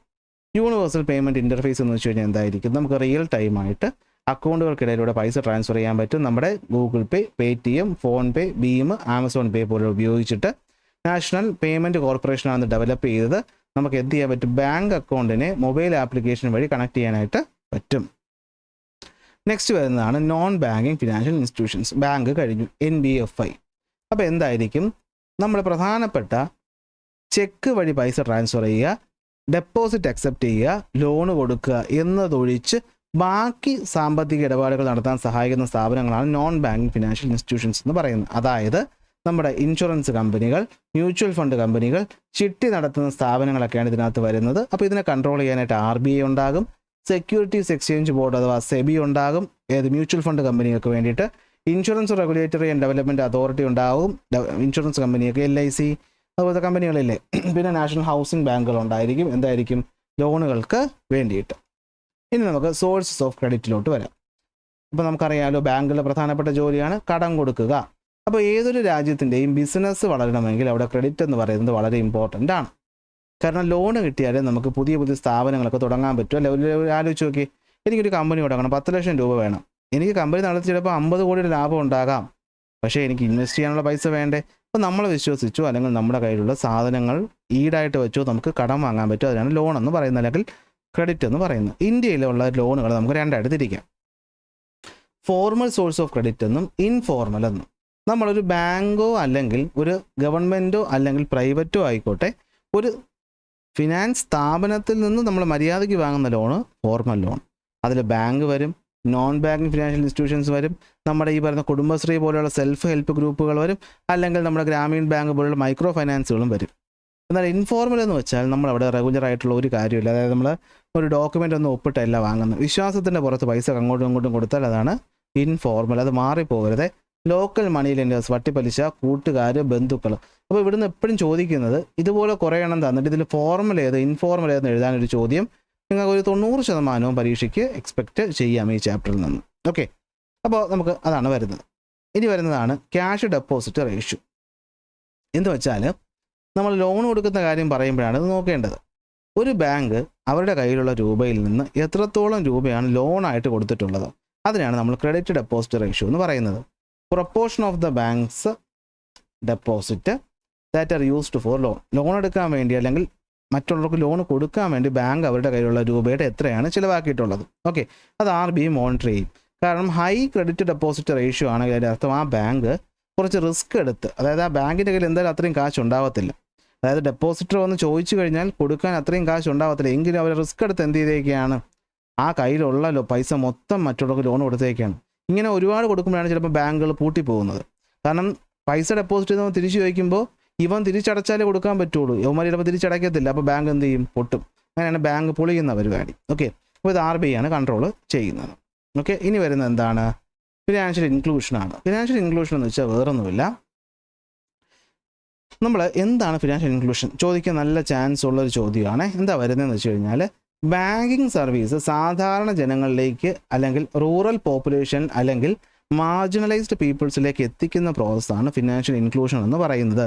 സത്യം പറഞ്ഞാൽ ഇത് നടത്താൻ വേണ്ടിയിട്ടാണ് നമ്മുടെ ബാങ്കുകളെ നാഷണലൈസ് ചെയ്യുന്നത്. അല്ലെങ്കിൽ ബാങ്ക് എപ്പോഴും കാശുകാരൻ്റെ കൂടെ നിൽക്കത്തുള്ളൂ. പാവപ്പെട്ടവന് ലോൺ കൊടുക്കാനൊന്നും ബാങ്ക് തയ്യാറാവത്തില്ല. അപ്പോൾ അത് മാറ്റി ബാങ്കുകൾ എല്ലാവർക്കും ആക്സസിബിൾ ആക്കാൻ പോകുന്ന ആ ഒരു പ്രോസസ്സാണ് ഫിനാൻഷ്യൽ ഇൻക്ലൂഷൻ എന്ന് പറയുന്നത്. Okay, functioning of the money and financial inclusion to every one. അതിനുവേണ്ടി വന്ന ഒരു പ്രവൃത്തിയാണ് നാഷണലൈസേഷൻ ഓഫ് ബാങ്ക് എന്ന് പറയുന്നത്. എന്തായിരിക്കും, ഫിനാൻഷ്യൽ അല്ലെങ്കിൽ ബാങ്കിങ്ങിൻ്റെ ഫങ്ഷൻസ് നമ്മുടെ രാജ്യത്തിൻ്റെ എല്ലായിടത്തും എത്താൻ വേണ്ടിയിട്ട് ബാങ്കുകളുടെ അധികാരം ഗവൺമെൻറ്റിൻ്റെ കയ്യിലോട്ട് വരുന്ന പരിപാടി. 1969 14 ബാങ്കും 1980 6 ബാങ്കുകളും ഇത്തരത്തിൽ വന്നു. ഒബ്ജക്റ്റീവ്സ് ഓഫ് ബാങ്ക് നാഷണലൈസേഷൻ ചോദിക്കാൻ ചാൻസ് ഉള്ളൊരു ചോദ്യമാണ്, ഉറപ്പായിട്ട് പഠിച്ചു വയ്ക്കണം. ചാപ്റ്ററിൻ്റെ അവസാനം കിടക്കുകയാണെന്ന് പറഞ്ഞാൽ വിട്ടുപോകരുത്. എന്താണ്, റൂറൽ ഏരിയകളിലോട്ട് ബാങ്കിങ്ങിൻ്റെ ഫെസിലിറ്റീസ് എക്സ്പാൻഡ് ചെയ്യുക, കുറഞ്ഞ പലിശയ്ക്ക് ഇൻട്രസ്റ്റ് കൊടുക്കുക, ഈ പറയുന്ന ലോൺ എന്ന് പറയുന്ന പൈസ എല്ലാ ജനങ്ങൾക്കും തുല്യമായി വീതിച്ചു കൊടുക്കുക, എക്കണോമിക് പവർ എന്ന് പറഞ്ഞ് കുറച്ചുപേരുടെ കൈകളിൽ മാത്രമായിട്ട് നിൽക്കാതെ അത് പ്രിവെൻറ്റ് ചെയ്യുക. പണക്കാരൻ മാത്രം പോരാ, സാധാരണക്കാരനും വളർന്നു വരണം. അതാണ് നാഷണലൈസേഷൻ ഓഫ് ബാങ്കിൻ്റെ ഉദ്ദേശം. ഓക്കെ, ഇനി ബാങ്കുകളെ പറ്റി നമ്മൾ പറഞ്ഞപ്പോൾ കോപ്പറേറ്റീവ് ബാങ്ക്. അപ്പോൾ കൊമേഴ്ഷ്യൽ ബാങ്ക് കഴിഞ്ഞു, അടുത്ത് വരുന്നതാണ് ഇത് കോപ്പറേറ്റീവ് ബാങ്ക്. ഒരുപാട് കാര്യങ്ങളിടയിൽ പഠിച്ചെങ്കിലും കോപ്പറേറ്റീവ് ബാങ്ക് എന്ന് വെച്ചാൽ എന്താണ്, നമ്മുടെ ഗ്രാമീണ എക്കോണമിക്ക് ഈ പറയുന്ന ഹെൽപ്പ് ചെയ്യുക, സാധാരണ ഗ്രാമത്തിലുള്ള സാധാരണ ജനങ്ങൾക്ക് ലോൺ കൊടുക്കുക എന്നുള്ളതൊക്കെയാണ് കോപ്പറേറ്റീവ് ബാങ്കിൻ്റെ ലക്ഷ്യം എന്ന് പറയുന്നത്. ജനങ്ങൾ തമ്മിലുള്ള കോപ്പറേഷനും മ്യൂച്വൽ സഹായവുമാണ് ഇതിൻ്റെ പ്രധാന പ്രിൻസിപ്പിൾ എന്ന് പറയുന്നത്. ഇതിലൂടെ ആൾക്കാർക്കിടയിൽ നമുക്ക് സേവിങ്സ് കൊണ്ടുവരാനായിട്ട് പറ്റും. അങ്ങനെ അവർക്ക് ഈ പറയുന്ന ലോക്കൽ മണി ലെൻഡേഴ്സിൽ നിന്ന് അല്ലെങ്കിൽ ഇൻഫോർമൽ സെക്ടറിൽ നിന്ന് ഒരു മാറ്റം കൊണ്ടുവരിക. ഇതാണ് കോപ്പറേറ്റീവ് ബാങ്കിങ് സിസ്റ്റത്തിൻ്റെ പ്രധാന ലക്ഷ്യങ്ങൾ എന്ന് പറയുന്നത്. അപ്പം അങ്ങനെ തന്നെ ചോദിക്കാം, കോപ്പറേറ്റീവ് ബാങ്കിന് പ്രധാനപ്പെട്ട ലക്ഷ്യങ്ങൾ എന്തായിരിക്കും? Activating the rural economy by providing banking facility to villagers and ordinary peoples. അല്ലേ, നമ്മളെപ്പോഴും ഗ്രാമങ്ങളിലല്ലേ ഈ പറയുന്ന കോപ്പറേറ്റീവ് ബാങ്കുകൾ കാണുന്നത്. അപ്പോൾ കോപ്പറേറ്റീവ് ബാങ്കുകളുടെ ഉദ്ദേശം എന്താ? ജനങ്ങളിലേക്ക് ഈ പറയുന്ന സമ്പാദ്യശീലം കൊണ്ടുവരിക, അവർക്ക് ലോണ് കൊണ്ടുവരിക, അങ്ങനെ ചെറുകിട വ്യവസായങ്ങൾ കൊണ്ടുവരിക, അങ്ങനെ ഗ്രാമത്തെ വളർത്തിക്കൊണ്ടുവരിക. അല്ലേ, ഇതെങ്ങനെയാണ് പ്രവർത്തിക്കുന്നത്? ജനങ്ങൾ തമ്മിലുള്ള കോപ്പറേഷൻ. അതായത് കുറച്ച് ഒരേ ജോലി ചെയ്യുന്ന ആൾക്കാർ ഒരുമിച്ച് വന്ന് അവർ ചെറിയ ചെറിയ പൈസകളിട്ട് ആ പൈസ കൂട്ടി അതൊരു അസറ്റായിട്ട് മാറി, അല്ലെങ്കിൽ അതൊരു മെയിൻ ഇൻകമായിട്ട് മാറി, പിന്നെ അതിൽ നിന്ന് ചെറിയ ലോണുകളെടുത്ത് ജനങ്ങൾ പ്രവർത്തിക്കും, അവർ തിരിച്ച് പൈസ അടയ്ക്കും. അപ്പോൾ ഈ പൈസ കൂടി കൂടി കൂടി വലിയൊരു ബാങ്കായിട്ട് മാറും. സെൽഫ് ഹെൽപ്പും മ്യൂച്വൽ അസിസ്റ്റൻസുമാണ് ഇതിനകത്ത് വരുന്നത്. ഒബ്ജക്റ്റീവ് എന്തായിരിക്കും? ഇൻക്ലൂഡ് എന്താണ്? Banks are to inculcate the habit of savings among the villagers. അല്ലെ, ഗ്രാമത്തിലുള്ളവർക്ക് ഈ പറയുന്ന സമ്പാദ്യശീലം ഉറപ്പുവരുത്തുക, അങ്ങനെ ചെറിയ ബിസിനസ്സുകൾ കൊണ്ടുവരിക, അങ്ങനെ പ്രദേശത്തുള്ളവരെ സഹായിക്കുക. മൈക്രോ ഫൈനാൻസ് ഇതേപോലെ കോപ്പറേറ്റീവ് മേഖലയിൽ പ്രവർത്തിക്കുന്ന പോലെ തന്നെ പ്രവർത്തിക്കുന്ന ലോ ഇൻകം ഫാമിലീസിനും ഇൻഡിവിജ്വൽസിനും ബിസിനസ് തുടങ്ങാനും അവർക്ക് സാധാരണ ബാങ്കിങ് ആക്സസ് ചെയ്യാൻ പറ്റാത്തവർക്ക് ബാങ്കിങ് സേവനം കൊടുക്കുക എന്നുള്ളതാണ് മൈക്രോ ഫൈനാൻസ്. ഗ്രാമീൺ ബാങ്ക് നിങ്ങൾ ആലോചിച്ചാൽ മതി. ഗ്രാമീൺ ബാങ്ക് അറിയാമല്ലോ, അവിടെ നമ്മൾ പോകുമ്പോഴത്തേക്കും ഹൈഫൈ സെറ്റപ്പ് ഒന്നും കാണത്തില്ല. അല്ലേ? ഇപ്പോൾ കേരള ഗ്രാമീൺ ബാങ്ക് എടുക്കാം. കർഷകർക്ക് വേണ്ടിയുള്ള ലോണുകൾ, അവർക്ക് വേണ്ടിയുള്ള സൗകര്യങ്ങളല്ലേ അവിടെ ചെയ്യുന്നത്. അപ്പോൾ എന്താണ്, സാധാരണ അവർ ലോ ഇൻകം ആൾക്കാരല്ലേ, അപ്പോൾ അവർക്ക് ചെറിയ ചെറിയ കൃഷി ചെയ്യാനോ ബിസിനസ് ചെയ്യാനോ വേണ്ടിയുള്ള കാര്യങ്ങൾ. കാരണം ഇവർക്കൊന്നും സാധാരണ വലിയ ബാങ്ക് ലോൺ കൊടുക്കത്തില്ല, കാരണം അവർക്ക് കൊണ്ടുവയ്ക്കാൻ സാധനങ്ങളൊന്നും കാണത്തില്ല. അങ്ങനെ പോവർട്ടി ഇല്ലാതാക്കുക, സ്ത്രീകളെ എംപവർ ചെയ്യുക, മാർജിനലൈസ്ഡ് ആയിട്ടുള്ള ആൾക്കാരെ പ്രൊമോട്ട് ചെയ്യുക, എൻ്റർപ്രണർഷിപ്പ് പ്രൊമോട്ട് ചെയ്യുക, ജോബ് ക്രിയേറ്റ് ചെയ്തൊക്കെയാണ് ലക്ഷ്യം. ഒബ്ജക്റ്റീവ്സ് ഓഫ് മൈക്രോ ഫൈനാൻസ് എന്ന് പറയുന്നത് ചോദിക്കുമ്പോൾ നിങ്ങൾ ഈ പോയിന്റുകളായിരിക്കണം എഴുതേണ്ടത്.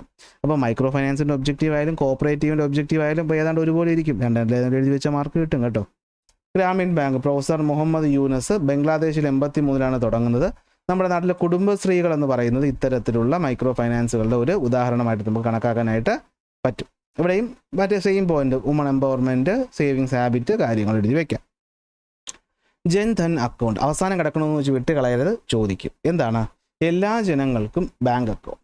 അതിന് ലക്ഷ്യമായിട്ട് സീറോ ബാലൻസ് ബാങ്ക് അക്കൗണ്ടുകൾ തുടങ്ങുന്ന പ്രോസസ്സിനെയാണ് നമ്മൾ ജൻധൻ അക്കൗണ്ടുകളെന്ന് പറയുന്നത്. ഇവിടെ നമുക്ക് സീറോ ബാലൻസിൽ ലോൺ കൊടുക്കാൻ പറ്റും, ലോണല്ല അക്കൗണ്ട് തുടങ്ങാൻ പറ്റും. അപ്പോൾ ആൾക്കാർക്ക് എല്ലാവർക്കും അക്കൗണ്ട് തുടങ്ങുമ്പോഴത്തേക്കും പിന്നീട് ഈ വരുന്ന അവരുടെ സബ്സിഡികൾ, പെൻഷനുകൾ, കാര്യങ്ങളൊക്കെ കൈ കൊടുക്കാതെ ബാങ്കിലേക്ക് വരുമ്പോഴത്തേക്കും ഈ ബാങ്കിങ് സേവിങ് ശീലങ്ങൾ ജനങ്ങൾക്ക് വരും. അത് രാജ്യത്തിന് മൊത്തത്തിൽ ഹെൽപ്പ് ചെയ്യും. ഇനി ലാസ്റ്റ് വരുന്നതാണ് ഡിജിറ്റൽ കറൻസി എന്ന് പറയുന്നത്. ആധാർ എനേബിൾഡ് പേയ്മെൻറ്റും ഈ വാലറ്റും ഒക്കെയാണ് ഡിജിറ്റൽ കറൻസിക്കകത്ത് വരുന്നത്. അപ്പോൾ ഇത്രയൊന്ന് നോക്കി വയ്ക്കുക. ഇത്രയേ ഉള്ളൂ ഈ ഒരു ചാപ്റ്റർ. 1 മണിക്കൂറിൽ താഴെ തന്നെ നമ്മൾ എന്ത് ചെയ്തു, ഇത്രയും വലിയൊരു ചാപ്റ്റർ കുറേ എക്സ്പ്ലെയിൻ ചെയ്യേണ്ടി വന്നിട്ടുണ്ട്, എങ്കിലും 1 മണിക്കൂറിനകത്ത് തന്നെ നമ്മൾ തീർത്തിട്ടുണ്ട്. അപ്പോൾ നന്നായിട്ട് ഈ ചാപ്റ്റർ പഠിക്കുക. ഉറപ്പായിട്ട് നമുക്ക് ഒരുപാട് ചോദ്യങ്ങൾ ഇവിടുന്ന് എക്സ്പെക്ട് ചെയ്യാനായിട്ട് പറ്റും. സോ എല്ലാവരും നന്നായിട്ട് പഠിക്കുക, എക്സാം ഈസി ആവട്ടെ എന്ന് പ്രാർത്ഥിക്കുന്നു.